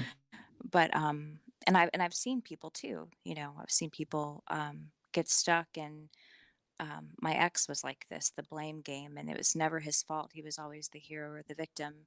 So Right. when he found himself in a pit, it was never his fault, but he No. was doing himself a disservice, Yeah. and I could see it when I was in it. I could see, if it's never your fault, how are you ever gonna know? How are you ever gonna see that there's room to grow and for you to learn so that you don't do it again? Because there were things that he was doing over and over and over and over and over. It was just this cycle, and I was like, it was insanity watching and then having to go into those pits with him because he wouldn't stop what he was doing Right. because he wasn't the problem. Yeah. It's just like, well, if you're not the problem, how's it ever going to change? Because I'm over here and I can clearly see that you have an issue. Um, like, okay. If I ever do that, babe, here's what I know about you is that you would have the courage and willingness to tell me. Yeah. If I'm doing it to myself for sure and I don't see it, then yeah. But I want to add to that real quick before it flies out of my head. If you're in a relationship or a marriage, whatever pit, if you've created the pit for yourself, then you're likely dragging someone with you, whether it be your spouse or kids or close friends, whatever. Yeah.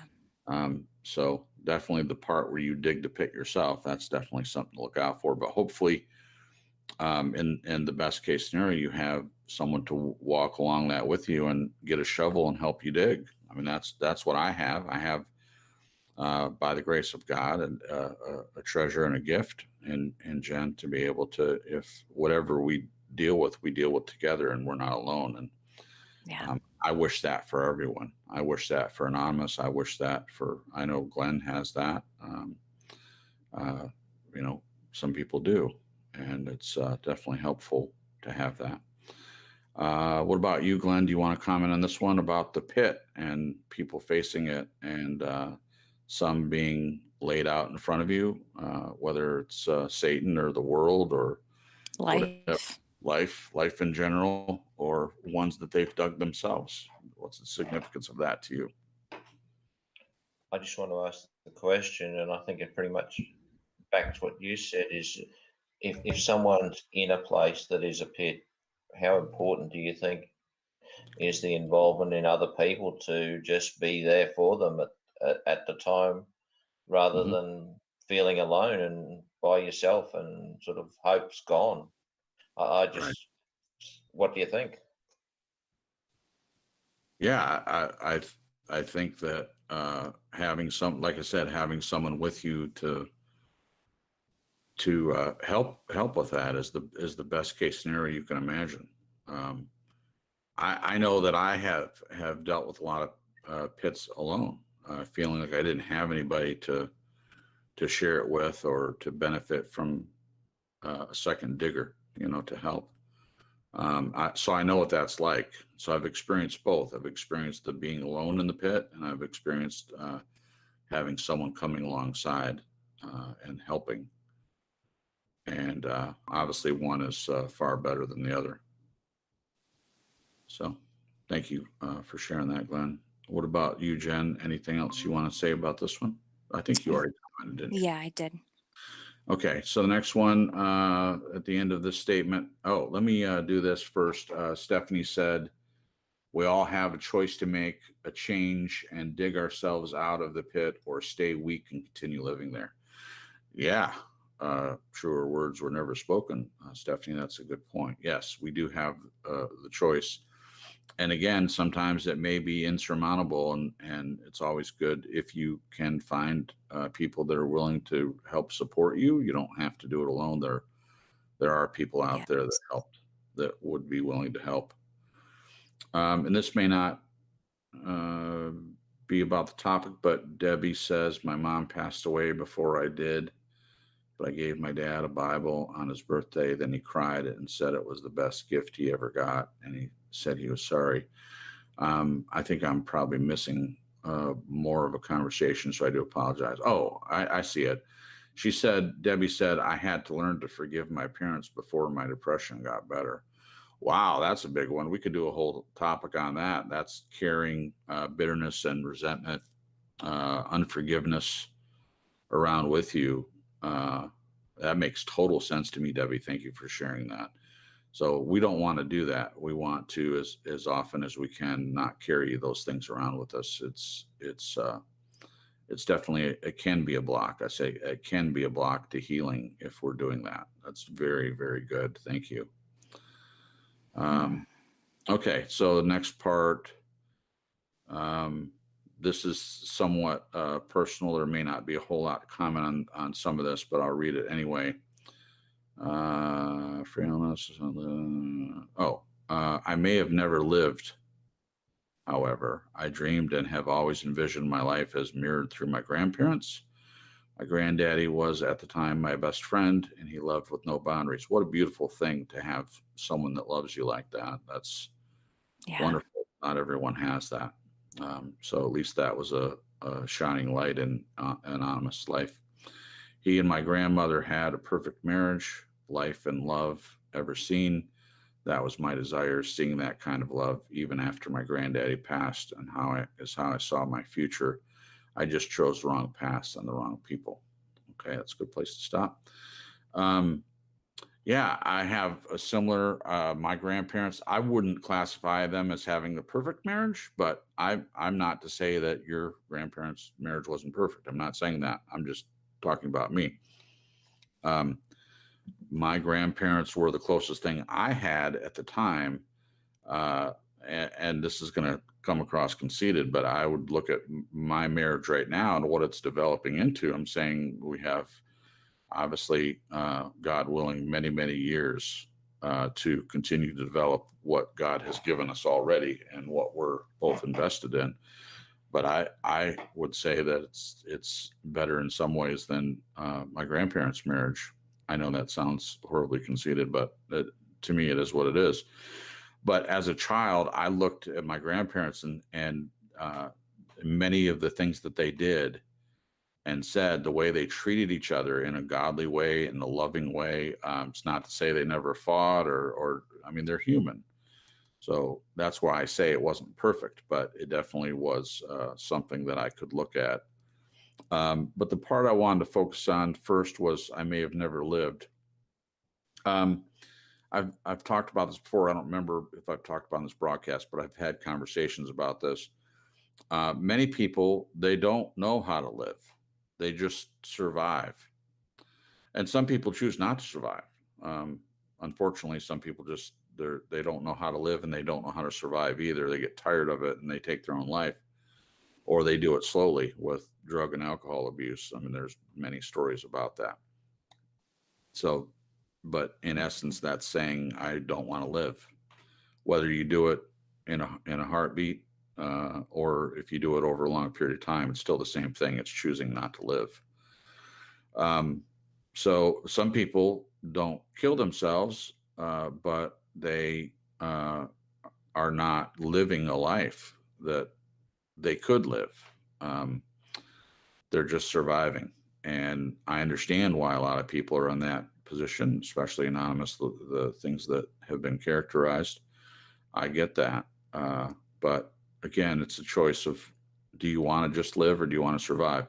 Now, I'm saying this from not an aspect of an outsider looking in at other people. I'm saying that I have seen, looking at my life, I've seen that there were times where I was just surviving, not living, not enjoying my life, not being involved in it. There was a period of time where all I did was work to pay bills, and that's it. And I was just sharing this with Jen. This was before my mom died, so it was several years ago now. But there was a point literally got on my knees at the end of my bed and prayed that God would give me something else other than just this surviving thing. Some of it I did to myself from the past. There are some consequences of my life I paid for a long time. There really are. And then other things I didn't do. I didn't cause the recession back in early like 2007, 2008. I didn't cause that.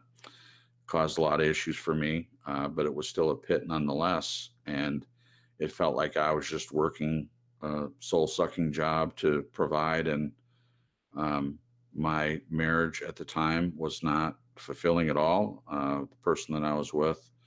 And this comes across as me just blaming the other person. I'm not trying to do that. I'm just stating what the situation was. So it's possible to be in a marriage and feel alone. It's possible to be in a marriage and not feel supported or loved. And that's not what I have now. I have someone that's living in the marriage with me, living in life with me, and I'm living my life and she's living her life. And that's a very different situation than what I experienced before. So when Anonymous says I may have never lived, I can relate to that and understand that. And then I mentioned the part about the grandparents and the perfect marriage. Again, Anonymous, I'm glad that you had that modeled. And so at least there was a part of you that knew what you wanted and knew what you could emulate when it comes to that. So you chose the wrong, Anonymous chose the wrong paths and the wrong people. I've done that too. I've chosen the wrong paths, and I've chosen to surround myself with the wrong people for sure. I wouldn't do that now. I'm not saying I can never possibly choose the wrong path now, but it's just I'm in a different place now. But certainly when it comes to wrong people, I'm way more choosy about who I let around me. It's way more important to me what kind of people I surround myself. But in my early 20s, I wasn't as concerned about that. I was wanting to have anyone around me that wasn't my family. Because with my family, I was tired of the control and the dysfunction and all of that. And at least with my friends, I knew what I thought I knew what I could expect from them and what not to expect. So Yeah. there's that. What about you, Jen? Anything you want to say about this last paragraph? Dreams. Titled Dreams. I like dreams. Yeah. I'm just, I don't have anything personally to add, but I'm Okay. glad that Anonymous had this relationship with her or his grandparents to be able to look at this pairing of people and have something, a light in the darkness, something to strive for, to hope for. I think that's pretty powerful. Mm-hmm. Yeah. Thank you. I appreciate them sharing. Yeah. What about you, Glenn? Anything on this last paragraph? Yeah, I think dreams are wonderful. Sandra and I just said when we got together, we said, "All right, put on the table. What do you want to do?" So we listed Nice. all the bucket list, and we said, right, we're not going to wait another day. We're going out and we're going to do it, and we did. Simple as that. That's awesome. That's awesome. Easy. A risk, Gia. Risk. Yeah. When you go to the third world and you know you're eating the rats. Yeah. No, thank Oh my you. goodness. No, thank you. But you have a lot of experience, and I don't take away from what you guys did. But me personally, I'm way too pampered to go to a third world country and deal with rats and excrement in the street and stuff like that. It's not for me. But that's not really Mountains of it. Mountains of excrement. Not just a Yeah. turd, a million turds. And what's Oh my worse, God. the cows and the Dying. dogs and the people fight over it. What? Yeah. Fight over the turds? I'm not joking. This is in India, in the slums. Yeah. Absolutely. You got no idea. It's another planet. Yeah, it is. Oh my goodness. Wait, I Yeah. just want to clarify. Do people really fight over turds? Absolutely, because people can use turds for fuel. They can dry them out, and animals are starving. Fertilizer? So, beg your pardon? Oh, I said fertilizer. No, No. for heat. They burn them. Oh, gross. Dry them out and burn them Holy for fuel. cow. They can't heat. They can't afford a gas stove. They don't have a house. Yeah. They live on the ground. Wow. I had no idea. You have no. If you want me to tell you some stories, ask me after dinner. No, maybe Okay. before dinner. After Yeah. dinner. After dinner is maybe not the best choice. Yeah. While I'm fasting. Oh, Anyway. you got no idea. Coming soon to True Story Live, the topic of how people Turds. can successfully use turds in amazing and wonderful ways. I In a remember world. when we were Jenn and Cripps. We were Sandra and I were in Varanasi, and they were lining up the bodies and burning them. Oh And my Sandra gosh. was so close to vomiting. I was killing myself laughing. Glenn. Oh my But gosh. she held on, but she was close. That's you. Wow. You get used to it. I Simple as love. that. You just get used to it. All right, I'm steering the ship back on topic here. Okay. I want to talk about turds. No, we're done talking about that for now. We'll talk later, Glenn. Janet says, to be honest, even though we understand our past more now, we may still be very wrong about many things because we're still limited in knowing all the variables and people involved. Very good point. Yeah, good point, Janet. Again, I think there is a lot that we can know, but I would agree with you. We can't know everything. We can't get into the minds, especially if our family of origin has passed on and there's nothing we can do about it after the fact. But there, at least speaking personally, there's a lot that you can gain by looking at yourself and looking at them. And again, coming to the conclusion of what you want to allow and what you don't want to allow in your life and how you make better choices or not. It's up to the person. Okay. Let's see. Chose wrong paths, wrong people, and that's not how my adult life turned out. Reflecting back on how my life has turned out, the only thing I think about is how painfully true it is that I was to blame for most of my life, not my childhood, but my adulthood. I did it myself. I allowed the abuse that I had endured. Wow. There's a lot there. Now, I can comment on this unless you wanted to, Jen or Glenn. Either one of you can. You can go ahead first. First of all, we talked about this earlier, and I said that I wanted to comment because I remembered reading over it. And first of all, I definitely I was going to say condemn. That's not the right word. Commend. Thank you, babe. Commend you for getting to this point where you realize that despite whatever it is that you went through, this is the place that I hope people eventually get to. Now, to say that it's your responsibility and to not blame other things, I'm not saying that what Anonymous or any person went through didn't affect them in a negative way, and it's easy. I'm not saying that. But getting to this point, regardless of what you experienced, of realizing that you're the one that has to make the different choices, however painful it is. It's up to you to decide to do that. And again, and these aren't disclaimers, they're just a difference between people that are believers, that classify themselves as believers, and people that don't. Because on this broadcast, we want to welcome everybody, so we don't assume that everybody's coming from the same vantage point. So either way, getting to this point of taking personal responsibility and looking at what happened and moving forward by making the proper choices for you, whatever that may be. Not saying what that is, because each person has to decide that for themselves. This is a big one. The part, I allowed the abuse that I had endured. And I'll read that again. I did it to myself. I allowed the abuse that I had endured. Huge. It's huge to get to that point. A lot of people, as Jen was talking about, fake name, her ex, constantly blaming other people. And she said, and I'm paraphrasing, she said, if he's blaming other people, you're in a pit and you're blaming someone else for being in the pit. How are you ever going to get out of it? You're not. Yeah. You're not. You're just, you may get out of one pit, dig yourself out of one pit, but then you're falling right into another pit. And again, it's what someone else did. You're not taking responsibility for yourself. Yeah. So how is that ever going to change? I thought that was a good point. And I could have done the same thing. I could have been pointing my finger at him after I left, all this pain I was going through. Mhm. But I have this picture in my head of somebody pointing at somebody and yelling at them like, "Look what you did to me."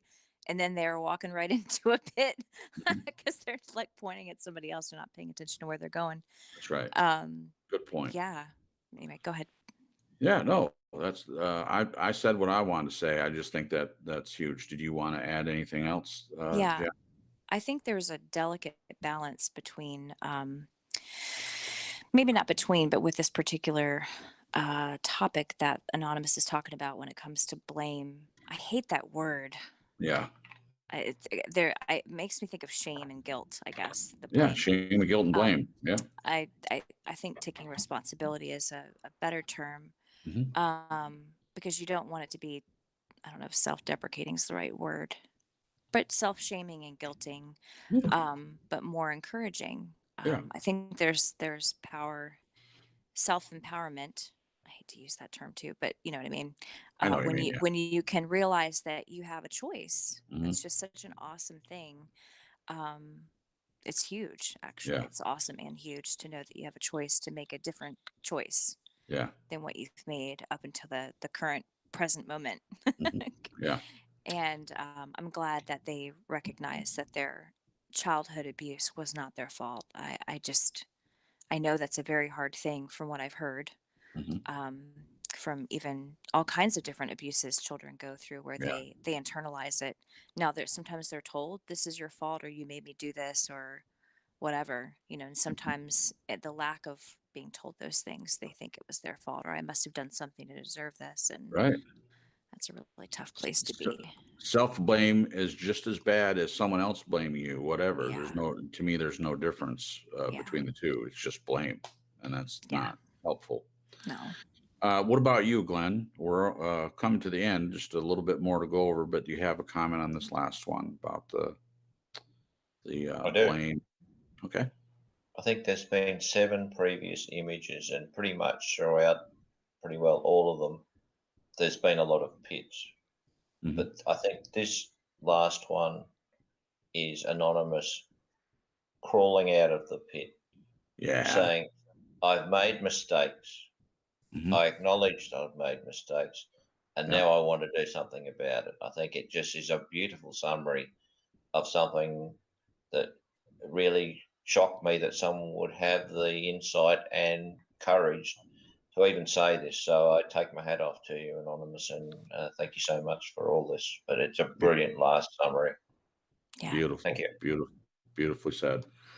A couple comments in the chat to read, and then we'll get over the last of it, and then we'll let you guys go. You can say goodnight. After Janet's last comment, which I read, we all limited in knowing all the variables of people in some way. Gia Loves Jesus says, at Janet, life is just one big moving target. Isn't that the truth? It's a moving target for sure. And then Janet says there's a verse in Isaiah that says there are hidden treasures in darkness. I love that. Yeah, I love that too.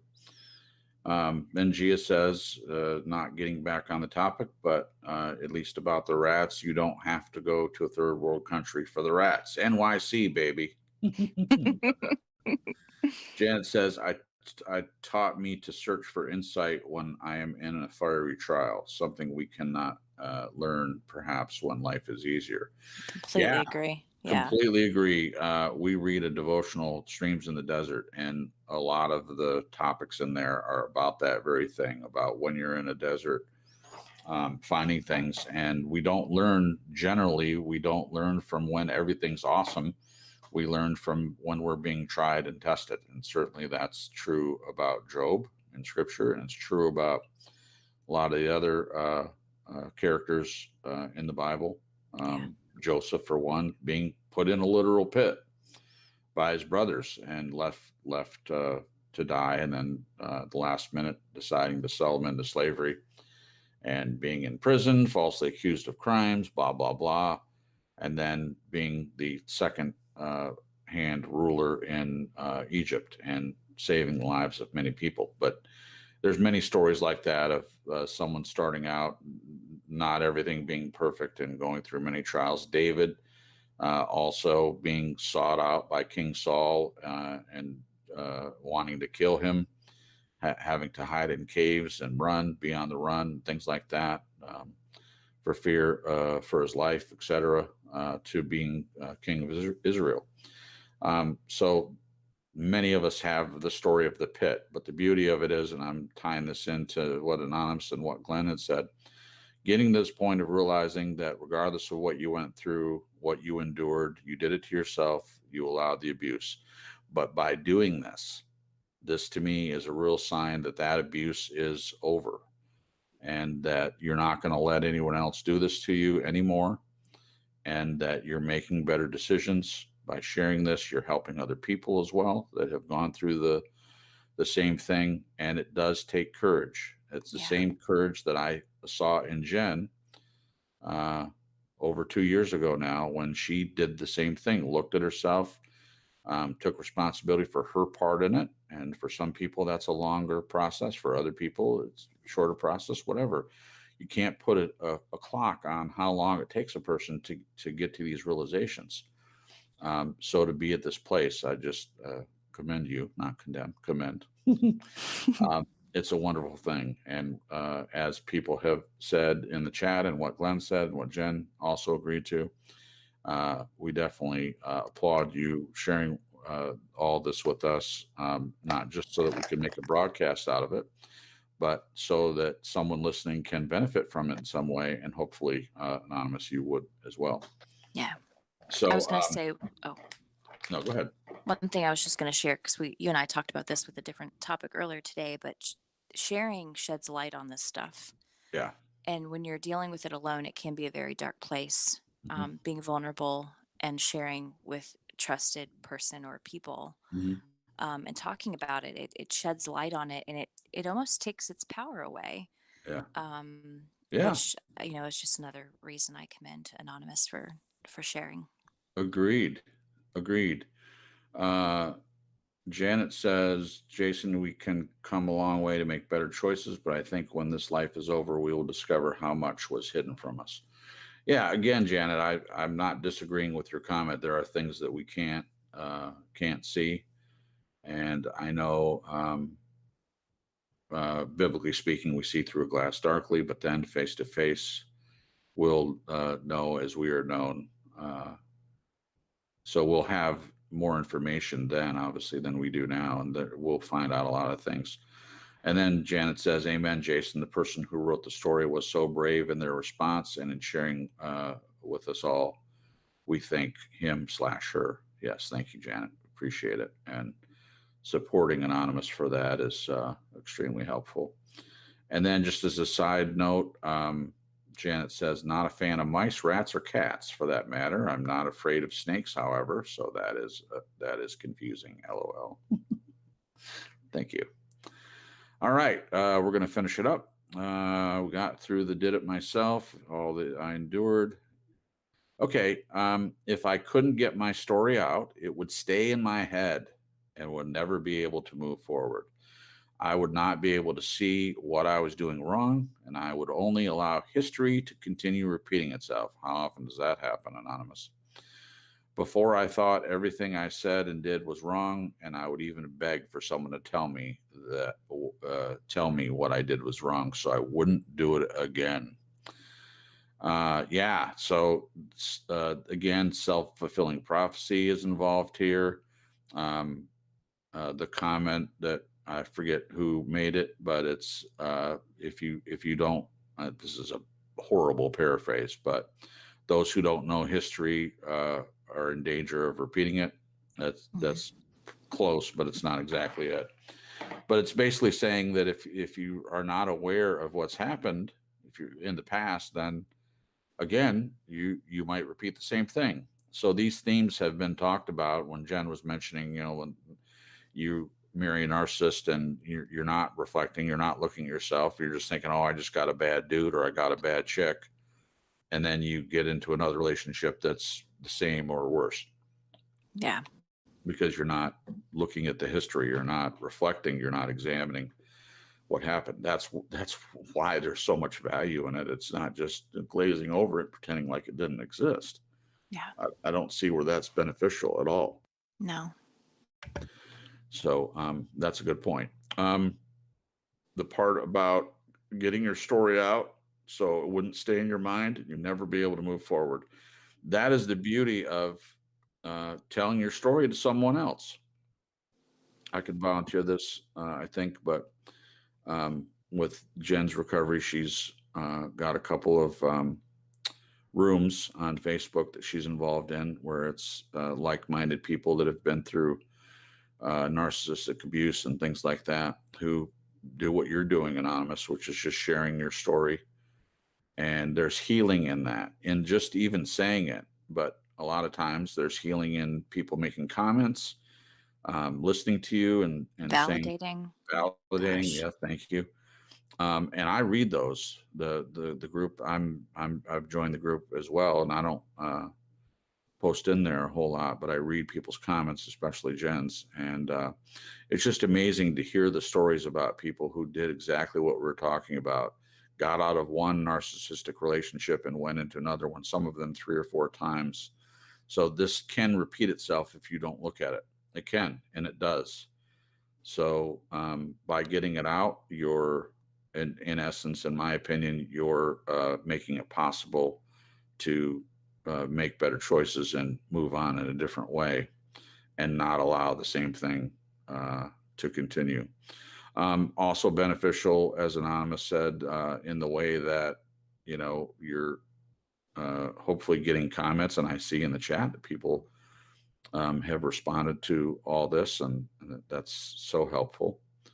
By hearing what other people think, you're not looking to other people for approval, but by having validation and people listening to your story and making comments, all that is useful. How are you going to get that if you don't share your story? How are you going to get support if no one knows that you're struggling? The answer to that is you don't. I mean, again, you're in the pit by yourself and there's no one to help you. But there are people out there, as I said earlier, there are people out there that are willing to help. And I believe, Anonymous, by you even sharing this with us, that you're open to that. And again, we appreciate you being so willing to share. Yeah. And there's something that's healing too about taking the pain that you've gone through and helping other people that are either going through it currently or are getting through their healing. It allows there to be more light and purpose, and even the fact that you went through these things, the fact that you can take such horrible stuff that you've gone through and turn it into something positive and strengthening to other people that are struggling is huge. And it's huge, a part of the journey of healing. So I would agree. What about you, Glenn? Do you have a comment you want to make about this? In this, I don't think I need to add anything. I think the words just speak for themselves so well. I couldn't do any better Okay. or make a comment. So thank you. No problem. Well, we got through everything. That was pretty good. So usually we go between 2 and 2.5 hours, and we're about 15 minutes before the bottom of the hour here. This has been great, at least in my opinion. This has been wonderful. As I said at the start, some people weren't here. I was talking about the title of the broadcast, True Story Live, again, was for this very purpose. And I am so grateful to you, Anonymous, for being the one that's willing to share your story with us. Now, I hope that for others, this is a model of what we would do if someone was willing to share. You don't have to share your name. I have used the word anonymous this entire time, as far as I know. Haven't identified the gender or name of the person that shared. So if you are nervous about sharing because someone might know who you are or anything like that, hopefully we handle this delicately enough to give people the courage to share. Because speaking for myself, I would like to do more of this type of thing. This is what I had hoped to do from the start. I don't feel bad about the format that we have now or what we did before. There's value in that as well. But hearing stories, that's my interest ever since I was a kid. The very first True Story Live that we did on Blog Talk, I did a whole monologue on this topic, how much stories mean to me, whether they're hard to listen to or happy or whatever the genre might be. I loved being read to, and I loved it so much that before I learned to read, I memorized the books that were being read to me. So I would be able to basically do it from memory while someone was reading to me. And I'm sure I drove my parents crazy, and my aunts and uncles and grandparents that were around at the time, by constantly bringing them a book and asking for stories. So I'm asking for stories yet again at my age, all these years later. Please be willing, like Anonymous has here, to share your stories with us. We will handle it in a professional and a loving way. Hopefully we have done that tonight. So if you feel that we haven't done that, please definitely send your comments to me, but we hope that we have done justice to this wonderful person that has been so transparent and willing to share. Anyone else want to make a comment on that? Anything? If not, we'll read the last of it again and we'll say goodnight. So at the end of this, Glenn writes, "The paradox, there's such beauty in words, yet they can be so painful to write and read too." Next week, we continue with more words. And yes, this was painful. Even reading it, I had to be careful of not getting choked up. It's difficult to listen to any story where someone has been abused to this extent. I know that Jenn has experienced some of that, and it's just heart-wrenching to see Jenn for who she is, this wonderful, amazing, loving, empathetic, intelligent, beautiful person, and to know that her parents and family have mishandled her upbringing and have damaged her or made life difficult for her without giving her the encouragement that she needs. Now, the beauty of it is regardless of any of that, just like Anonymous, she has gotten to the same point of realizing that whatever it was, I make this point that when you're a child, you're not allowing it when you're a child, okay? A child can't say, "Oh, I want different parents," or, "Oh, please don't keep hitting me with the belt or locking me in the closet." You don't have any choice. You're powerless at that point. But when you become an adult, then that's when you're capable of more power. So getting to that point is extremely liberating in all senses of the word, liberating yourself from past abuses. Again, I applaud Anonymous for sharing, and I wish this person the best moving forward. There's going to be more of this. according to Glenn, over the next few weeks. So we definitely would encourage you to be with us again next week. If you're listening to playback, thank you for being here. Please leave any comments under the description. And again, if you have any topics for the show, or if you want to share your story with us, you can send them to truestorylive.cripps@gmail.com. And we will, as a group, decide how to fit that in to a broadcast. If you like or dislike anything that we say or do, we definitely are open to your comments. All emails will be read and addressed as they come. Again, if you have any comments for Jen or Glenn, you can put that in the subject line, and I will make sure that they get it. I'll forward the information to them. If you want to write to me, you don't have to say, this is for you, Cripps. You can just send the email, and I will read them all. Okay. Glenn, thank you so much for writing this topic for tonight. Thank you again, Anonymous, for giving us something to discuss and talk about. Thank you to everyone in the chat for taking time out of your Sunday to be with us and to fellowship in the chat and to make comments about everything that's been going on tonight. So we'll go to Glenn. Glenn, take a moment to say goodnight to the peoples, please, and anything else you want to comment on. You may not have seen Cripps, but obviously Anonymous isn't Zorro because she's unmasked herself. Or I thought that was funny.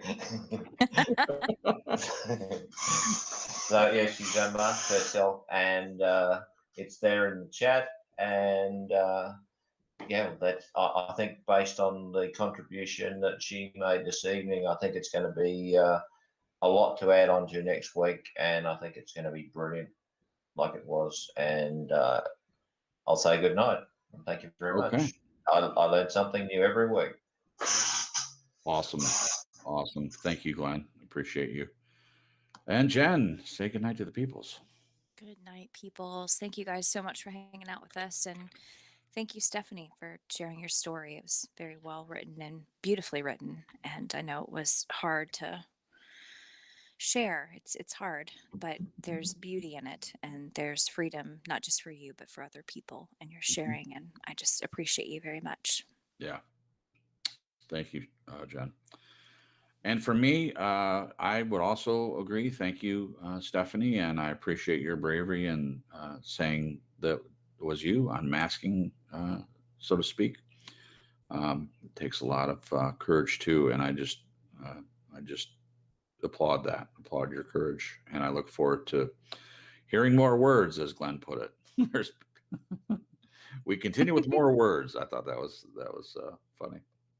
Yeah, more words to come, guys. More words. All right, thanks, guys. That's it for us for tonight. Well, there'll be more next week, and I don't know if Glenn originally had it in there. The next 3 weeks, he had the topics in there, but we couldn't fit it all in. Oh, there it is. Sorry. Tonight's show was about reflection, and then next we have revelation and resurrection. So we have the next few shows.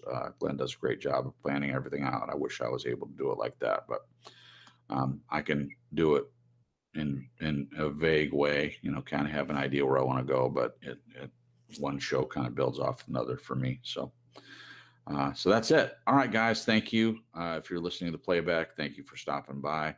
If you like this broadcast, definitely please do us a favor and like and subscribe if you haven't already. And word of mouth is the best advertising.